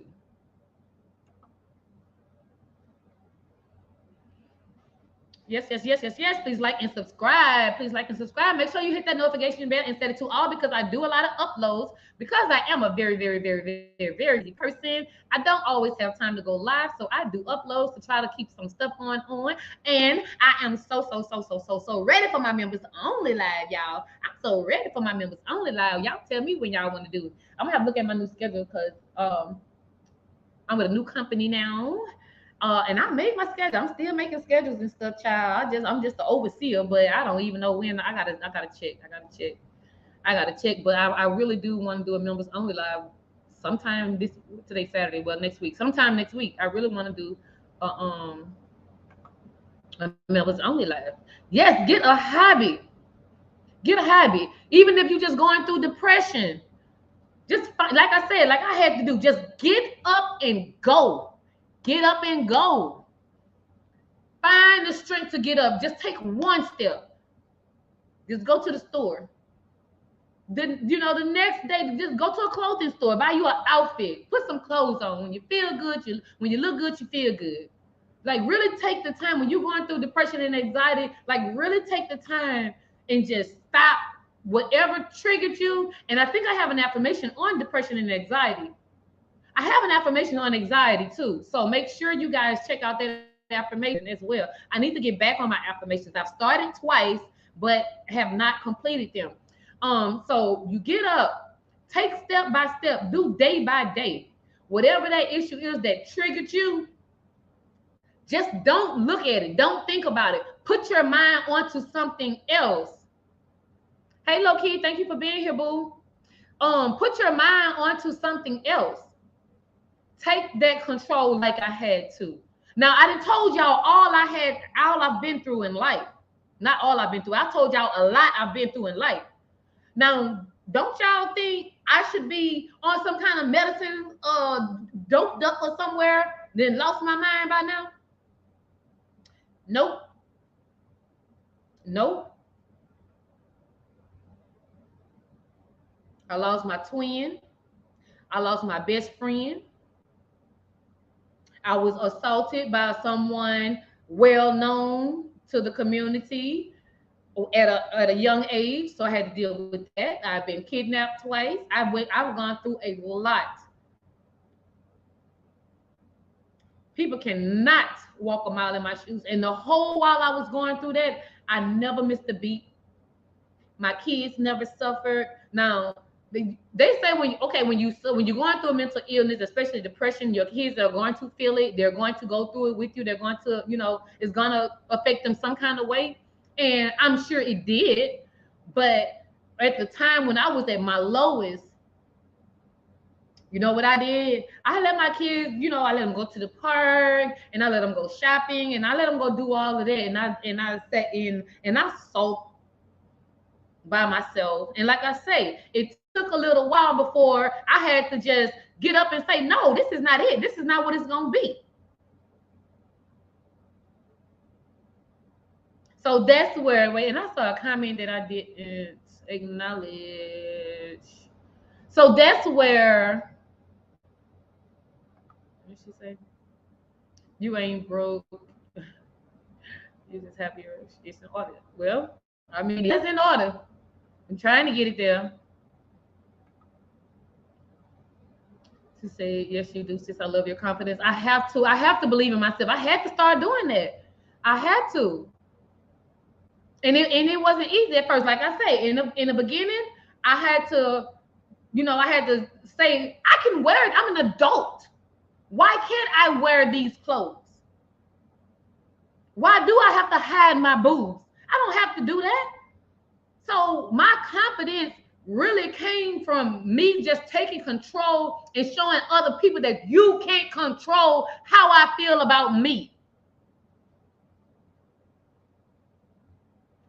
So I started, and then I started seeing people, I'm like, baby, I'm almost 50 years old, baby. It's some 20-year-olds that look like they older than me. So what the hell I have to be ashamed for?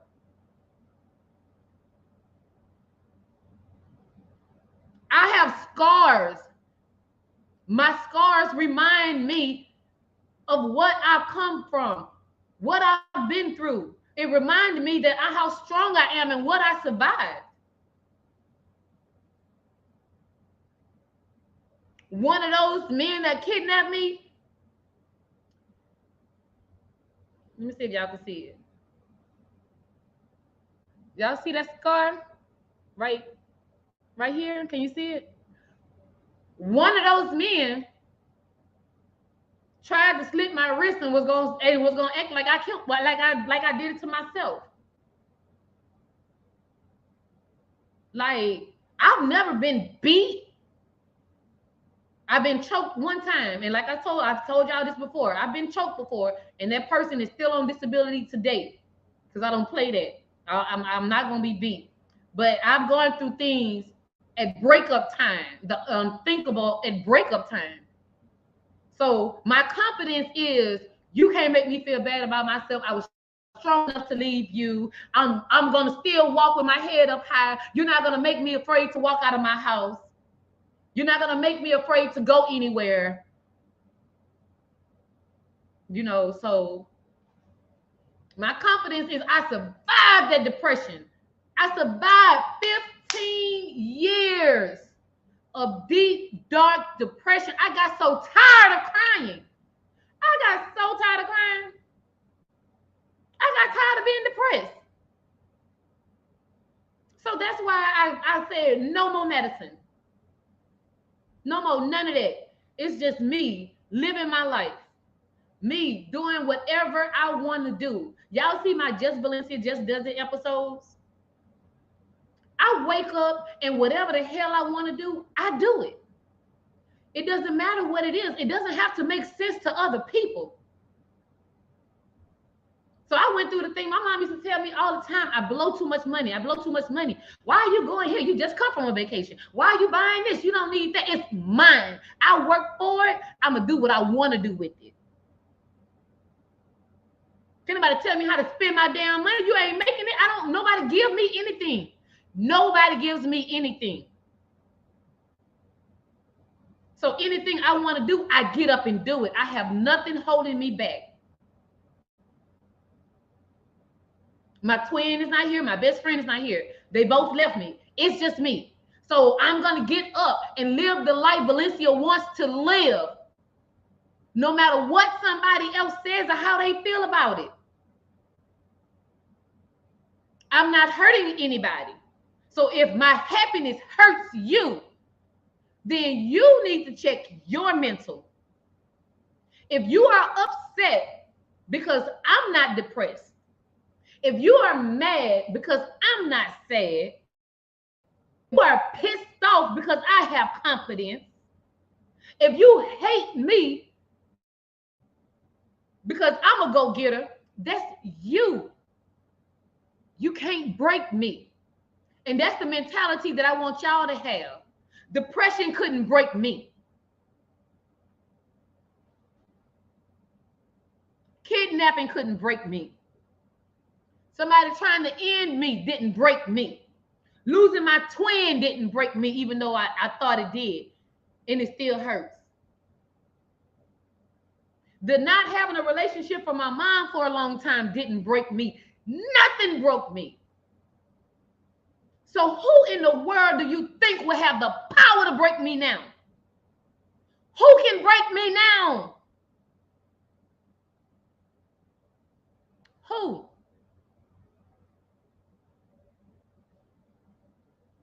What they gonna say? I got hands like my daddy. We need to take control of our own mental and stop giving other people the power to decide if we're worth being on this earth.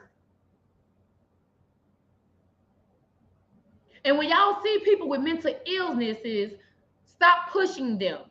Don't push them. Don't try them. Leave them the hell alone. Because it's real. And like I said in the beginning, you can't take it back.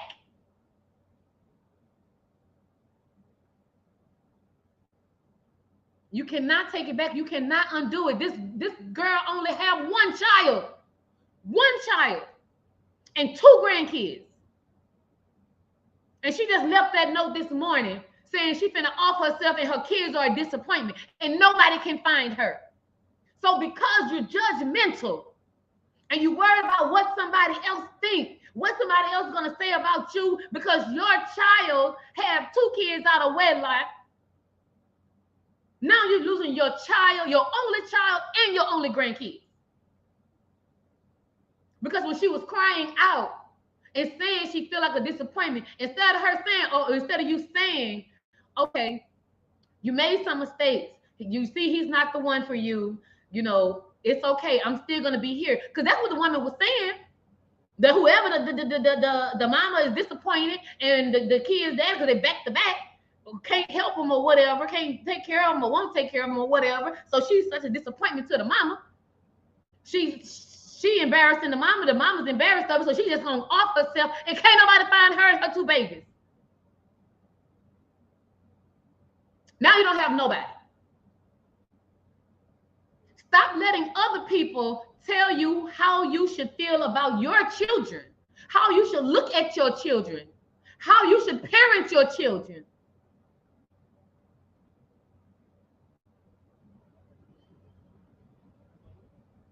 Everybody is not strong enough for that. And I thank God I was. I thank God I survived.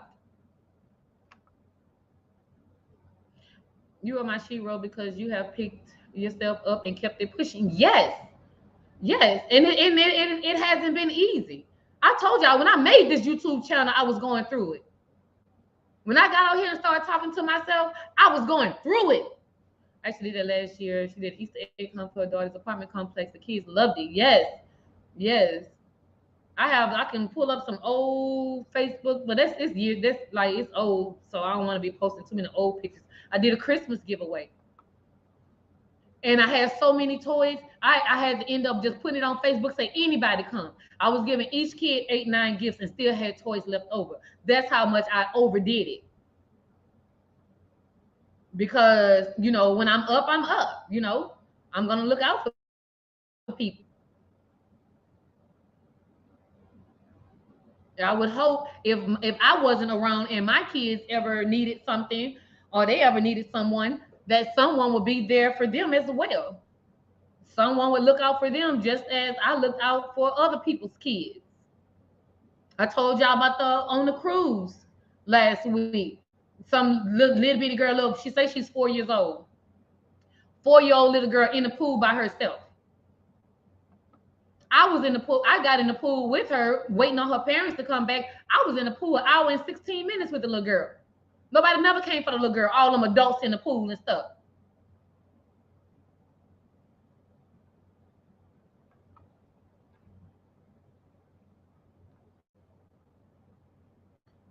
Whew. But yeah, anyway, so did you guys hit that like button? We're talking about some real topics over here.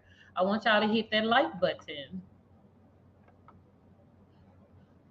Wait a minute, where you at? Where you at? Where you at? Hey, it's lit, girl. It's lit, girl. What?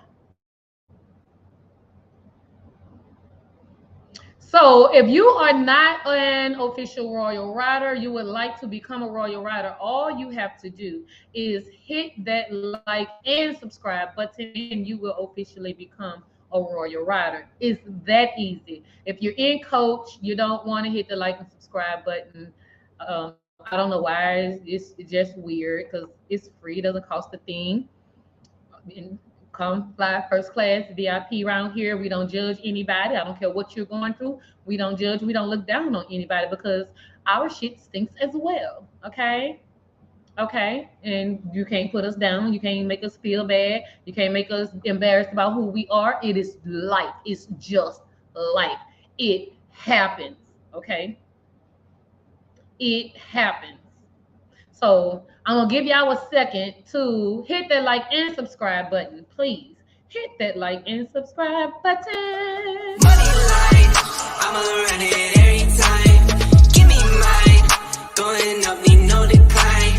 Money line, I'ma run it every time. Give me mine, going up, need no decline. Yeah. Why check Cashapp, yeah, I need my ass. Why check Cashapp, yeah, I need my money line. Why check Cashapp, yeah, I need my money line. Yes, and this, she said, my son helped me to see that I was struggling. Yeah, and sometimes you could be, or if you're going through real depression, you could be in that stage for so long and not even realize how long it's been. I've had to go and get one of my sisters out of that stage a couple times. If I call and she's not answering, and I knew, what I knew at the time that she was suffering from depression, I had been going through it. I jumped up. I went way across town, and I went knocked on that door. Oh, you coming up out of there? Everything all dark. Get your ass up. Come on, get up. I don't want to hear nothing. Get up, because if I come to check on you and you don't answer the door, I'm kicking it in. I'm that kind of person. I'm kicking it in, and they know it. So if I come, she gotta open the door. Now my mom can come, and she don't open the door. Anybody can come, but if I come, she gonna get up and open the door, because she know I will kick that bitch in. I don't care. I want to see your face. We gonna get up out this thing. Get up, get the ass in the car. Come on, let's go. Y'all know, I'm a chicken head. So look, we gonna go get some wings and some drinks, or we gonna ride. We gonna laugh. We gonna kiki. We gonna do something, but we gonna get the hell up out of it. And the reason I can spot when someone is going through depression, like I say, because I've been there. Your son don't understand, so I tell him to do his research. Yes, I have. Who did I tell it? I had to tell somebody that before. Oh, I think it was my ex-husband. I think it was my ex-husband a few years ago. Like he's one of the ones, if he doesn't deal with it, or if it doesn't affect him, or if it's not him, like he don't understand it. He's one like, I'm not like this, so why should you feel like that, or whatever, So I told him to do some research. I really appreciate y'all for being here. I really do. Because I wanted someone to come and see. And like I say, even if it's not nobody in this chat, the things that I say, I just pray it will touch somebody. It would help somebody. I really hope it would help somebody. So yes, now TikTok, even though I'm not on there much, TikTok, I'm growing way faster than YouTube. So follow me on TikTok as well. I'm trying to be more active on Instagram as well. But thank you for your support. It does mean a lot. Bless you, look amazing. No one could ever know you had down moments in your life. I'm happy you're a fighter. Yes, thank you, low key. That's what I'm saying. I was on here talking to y'all going through shit. I was on here talking to y'all and sleeping with my gun on top of my bed because he vowed that he was gonna come get me. You know what I'm saying? He vowed that it wasn't over. He vowed that I wouldn't leave him unless one of us was off this earth. I was going through real life. So I'm also a testimony that you can still live through it. Life goes on. Don't let nothing keep you down. You're gonna get down for a minute, but don't let it keep you down. We need more happy people in this world. Everyone needs to find what makes them smile. Yes.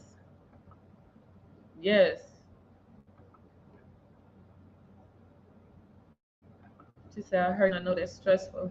I'm real over here. It's real. We real people. Thank you, Stu. Thank you. Money line. I need my money line.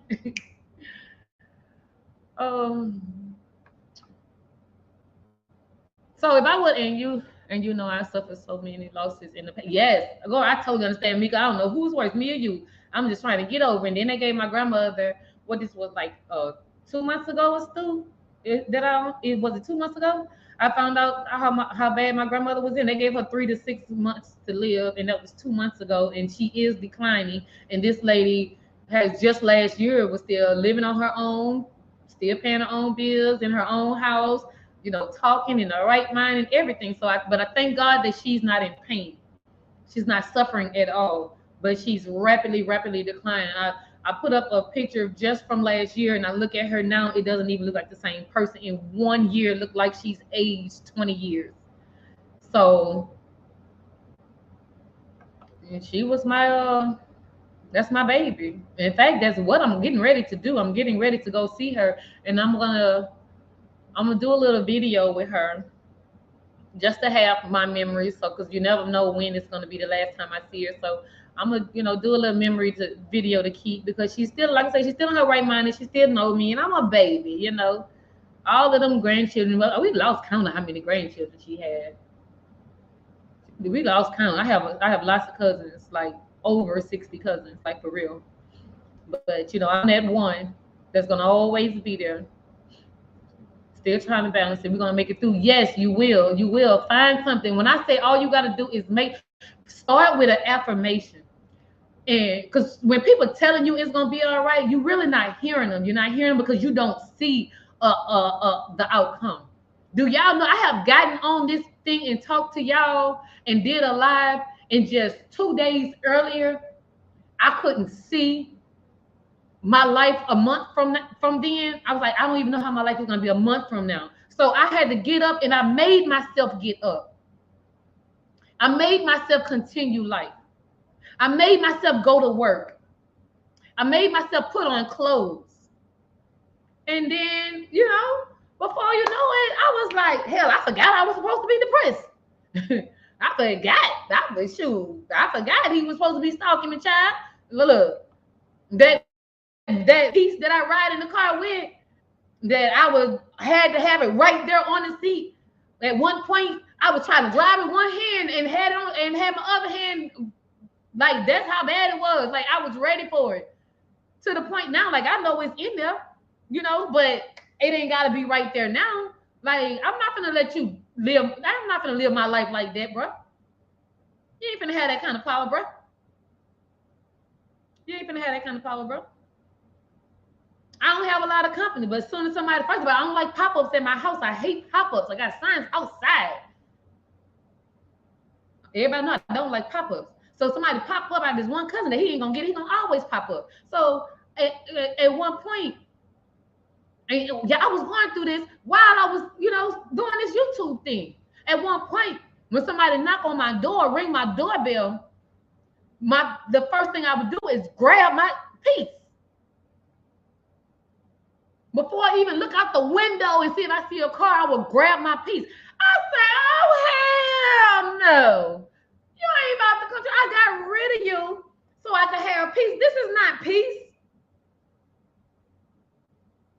So, I don't live like that anymore. I mean, I'm prepared if anything ever happens. I'm prepared now, but I don't live in fear of having to I had to let my attorney know. I had to let the police officers know. I had to let the judge. I had to tell everybody. Like, I believe he is serious when he said that I cannot leave him unless one of us is off this earth. So, Your Honor, I'm saying this in open court. Can you please let him know that if he stepped foot on my property and I have this protection order, that I will not hesitate to lay him down and then call you. Because I wasn't going to let nobody control my mental health. Me can't sleep at night because it's scared. I had to make it known.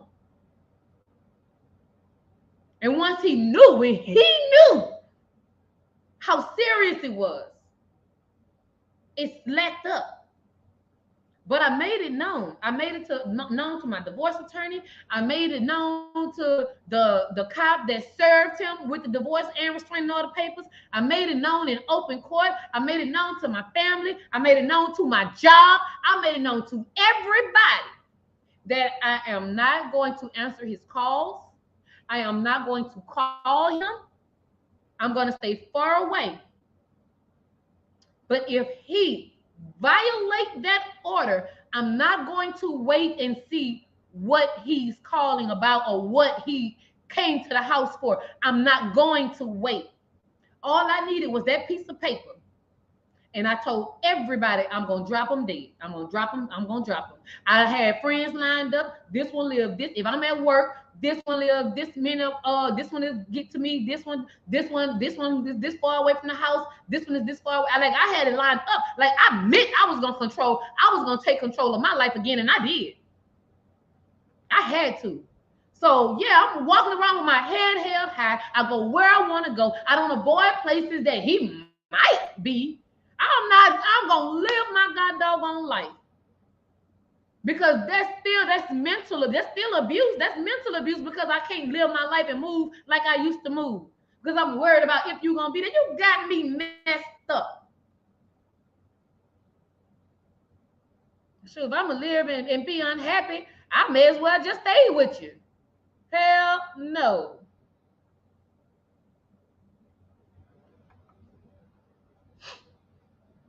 Oh, I think this is one of my longest lives, and I ain't even monetize it. I don't never monetize the things until later, and I think about it. But it's okay because this is for a good cause. Mental health is really, really real. She said, I've been told mental issues can be controlled, and it's all yes. Oh, I've heard that too. I was told I need to pray. Yes, yes. Oh my goodness, that part, all that. I heard all that, all that, all that. I've heard all that. Pray. You know what? A place is filled with positive people helps. Yes, yes, yes, yes. We never know what anyone is of us dealing with. That's right. That's right. And that's why I'm big on not judging people. I'm big because it could be it could be something small to you, but you don't know what is going through. So that one little thing you do could break them and send them over the edge. Everybody's not as strong.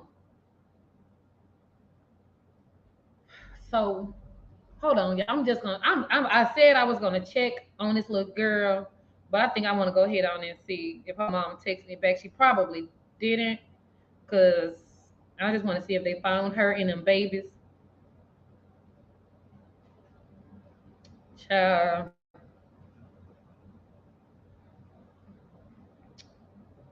So anyway, I'm praying. I'm praying they found her. Let's see.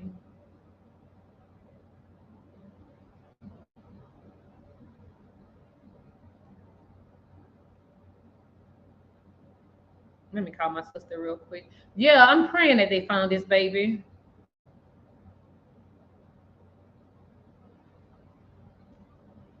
Cause I kept saying I'm gonna end the live and check on her, but hey, did you hear anything? Okay. No, they just still looking for her. Okay, she hadn't text back, but I'm gonna call her because I was trying not to call her and let her deal with it and stuff. But I'm gonna call her. Yeah, because she already one of those ones that that retreat anyway when she going through something. So I don't want her to, you know, feel like, you know. All right, I was just checking. I'm gonna talk to you later. All right. No, y'all, they haven't found her, and it's crazy because I like her car is still there.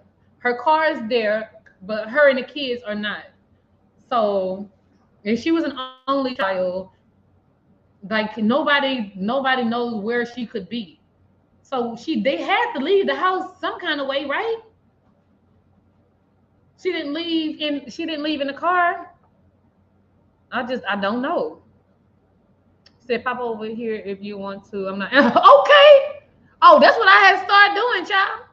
That's what I started doing because y'all know I got a little boy in my house, right? So every now and then, I used to have my little family over and we come in, we just chill. That's why I was like, I was gonna show y'all like how we kick it over here on one of my members only live. Like we really be having fun over here, y'all. We really, really be having fun. I'll be having theme parties right in my own little house. We be, I really want to do a soul train line. I really want to do a soul train line because my people is stupid. So I really want to do that. We're gonna have a soul train. It's another Soul Train big event that we were talking about, but I just want to like kick it with my family real quick. But yep, I had stopped answering it. But anyway, so yeah, this the lady across the street, I don't even know the lady name. The lady don't even speak to me half the time. But she'll send her child over here, and I'm like, no, I ain't gonna go there. I ain't gonna go there. I just like you. I want to check on people. You want to check on people. You want to talk to people. You want to make sure people are okay. That's all I'm saying. That's all I'm saying. So without intruding, I'm not. If I ever ask how you doing, are you okay? What's going on? Trust me, it's not to go and bring it back to nobody. It's because I know what it feels like or what it is to be alone and go through things alone. That's why. That's why. Takes a lot of work to prayer. Yeah, and they be talking about like the same one. Like one used to tell me all the time, pray, pray, pray, pray. That's like when before we had mended our relationship. And, and I'll try to talk to her, and she was like, just pray. So, me being old biggity ass person I am, so ask me for some money. Hey, tell me about a bill that needs to be paid. Because usually I will pay that bill for you, or this car broke down, or you need another car. I bought my mama cars. I bought plenty of people in my family cars. I bought them cars and everything. So guess what? Those ones that always talking about pray, when they get this, I need this and that. You know what I start saying? Pray. Shit, just pray on it. Simple, right? Simple. Just pray on it. Yes, thank you. I wanted to keep this pinned up, but then I wanted to look at the other comments. I'm gonna come back to that. Yes. There is help. If you don't have anyone that you can go and talk to, there's always agencies. BetterHelp.com. I hear that everywhere. I told you I have a friend that's a social worker. We're really tight. I can, whatever state you in, I could send you. She could hook up. She has connections. She can hook up and hook you up to the right people that could talk to you and help you through what you're going through. You are not alone. Some people would rather talk to other people that they don't feel like is judging them or in their business. Positive vibe and peaceful place is my thing. Hell yeah, child. That's what we be doing. That's why I be living my little life, child. Oh, I knew I wasn't on mute. That's why I didn't say nothing. I want to join the yeah. Amika, can you put the I know it's on join. If you go to my page, it's on join. You can just hit that button. But I don't know, Mika, can you put Demi's here? Hey, Demi,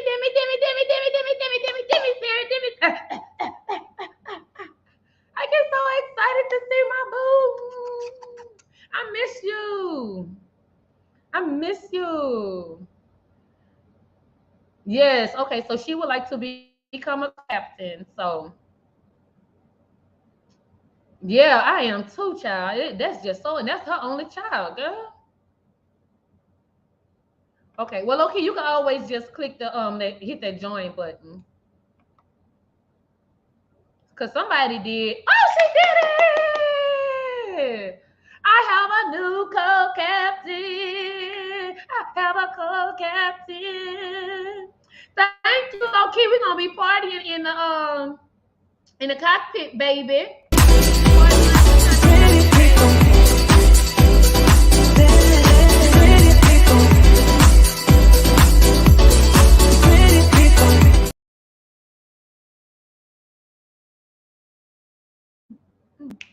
Low-key, you are now one of the pretty people. Pretty people. Thank you. I appreciate you. What you laughing at, girl? Oh, yes.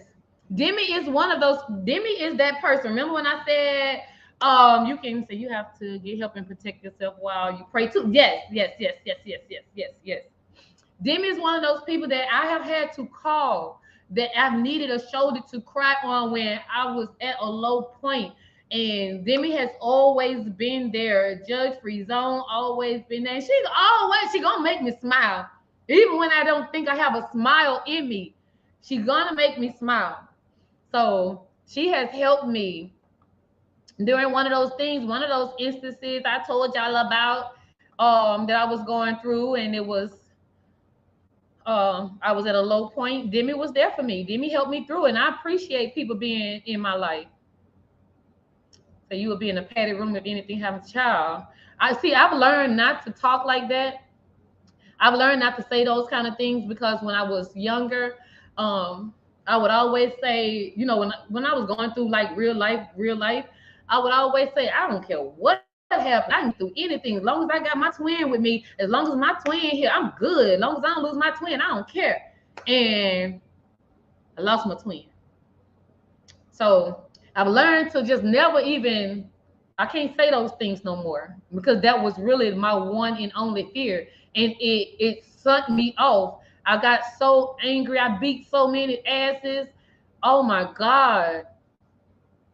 She said those are the best type of people to be around in your corner. Yes, yes, yes, yes, yes. We just look. I'm one of the ones. I'm gonna scoop your ass up, and we're gonna go for a ride, and we're gonna keep. We're gonna keep.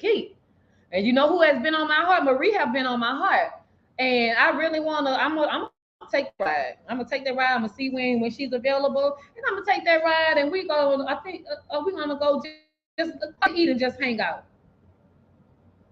Because that's something I would want somebody to do for me. And she ain't tell me none of her business. I don't know what's going on. But when God places something on my heart, when I have a sense, when I have that feeling, I check on people. I check on people. So unless she tell me no, stay away, don't come around me, then it's whatever. But yeah, I love Marie too. I love Marie too. I'm one of those ones that I check on my people, baby. I've been saying this. I've been saying this. I don't know. Shoot, looks like Atlanta might be between everybody. It's only my son and myself. That's the reason. But I refuse to make him feel that way. Yeah. I've been saying that. Y'all know I can plan a trip now. I can plan a trip. We're gonna see who all is in.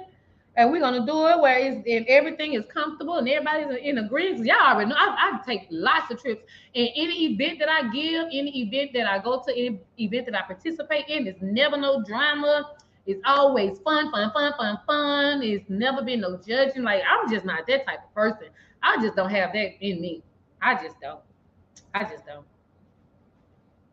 But anyway, I'm gonna go ahead on and land this plane. I'm gonna land this plane. I'm gonna land this plane. I always tell y'all when I'm landing to grab your bags and leave other people's bags alone.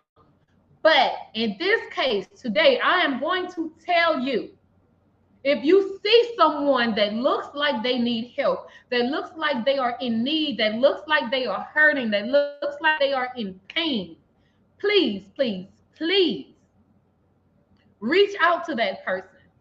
See if they're okay. Ask them if they need to talk. Just listen without judgment.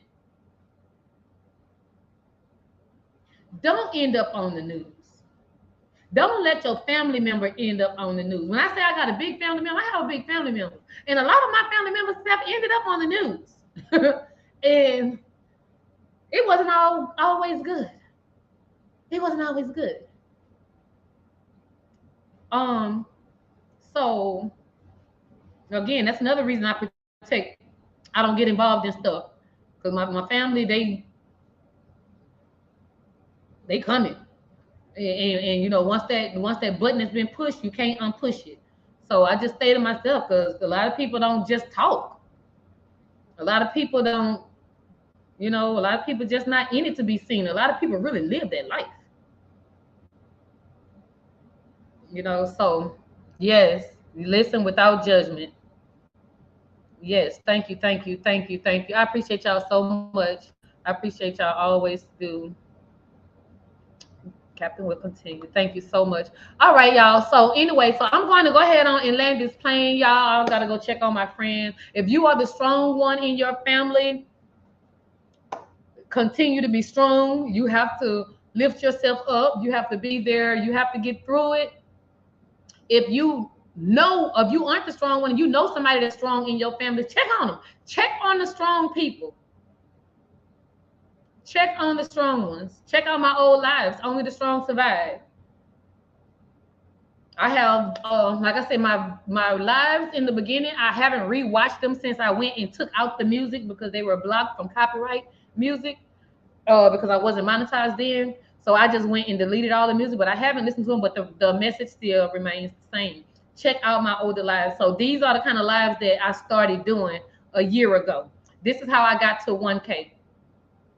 I wasn't dragging nobody. I wasn't linking up with nobody. I just literally got out here and just started talking about topics that was on my mind. And some kind of way, over 1,000 riders came. And some of those riders been there since day one. Some of those riders been there. So I appreciate each and every last one of you. If you are catching this replay, there's always help out there, betterhelp.com. Get help. You are not alone. Please get you some help. Don't feel like it's the end of the world, because you can get through anything. I am a living testimony, the good, the bad, and the ugly. I've been, I ain't gonna say rich, but I've had it, and I've had $39,000 stolen from me. So I've been up and I've been down. I've had luxury cars. I've had used cars. You know, I've been to Paris, and I just went right to the next city over and jumped in the water park. You know what I'm saying? But I had to live. I had to take control of my happiness and get my mental together and live for me. And that's what I want y'all to do.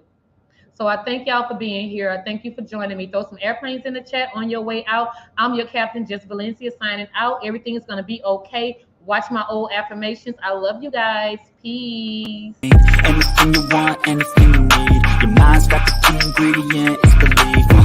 They'll deceive with the negativity, but I just slide right by that energy. Even when you feel low, you can still go. Even when you feel slow, you can still go. Even when there's no hope, you can still go. I never answer to no, man, I still go.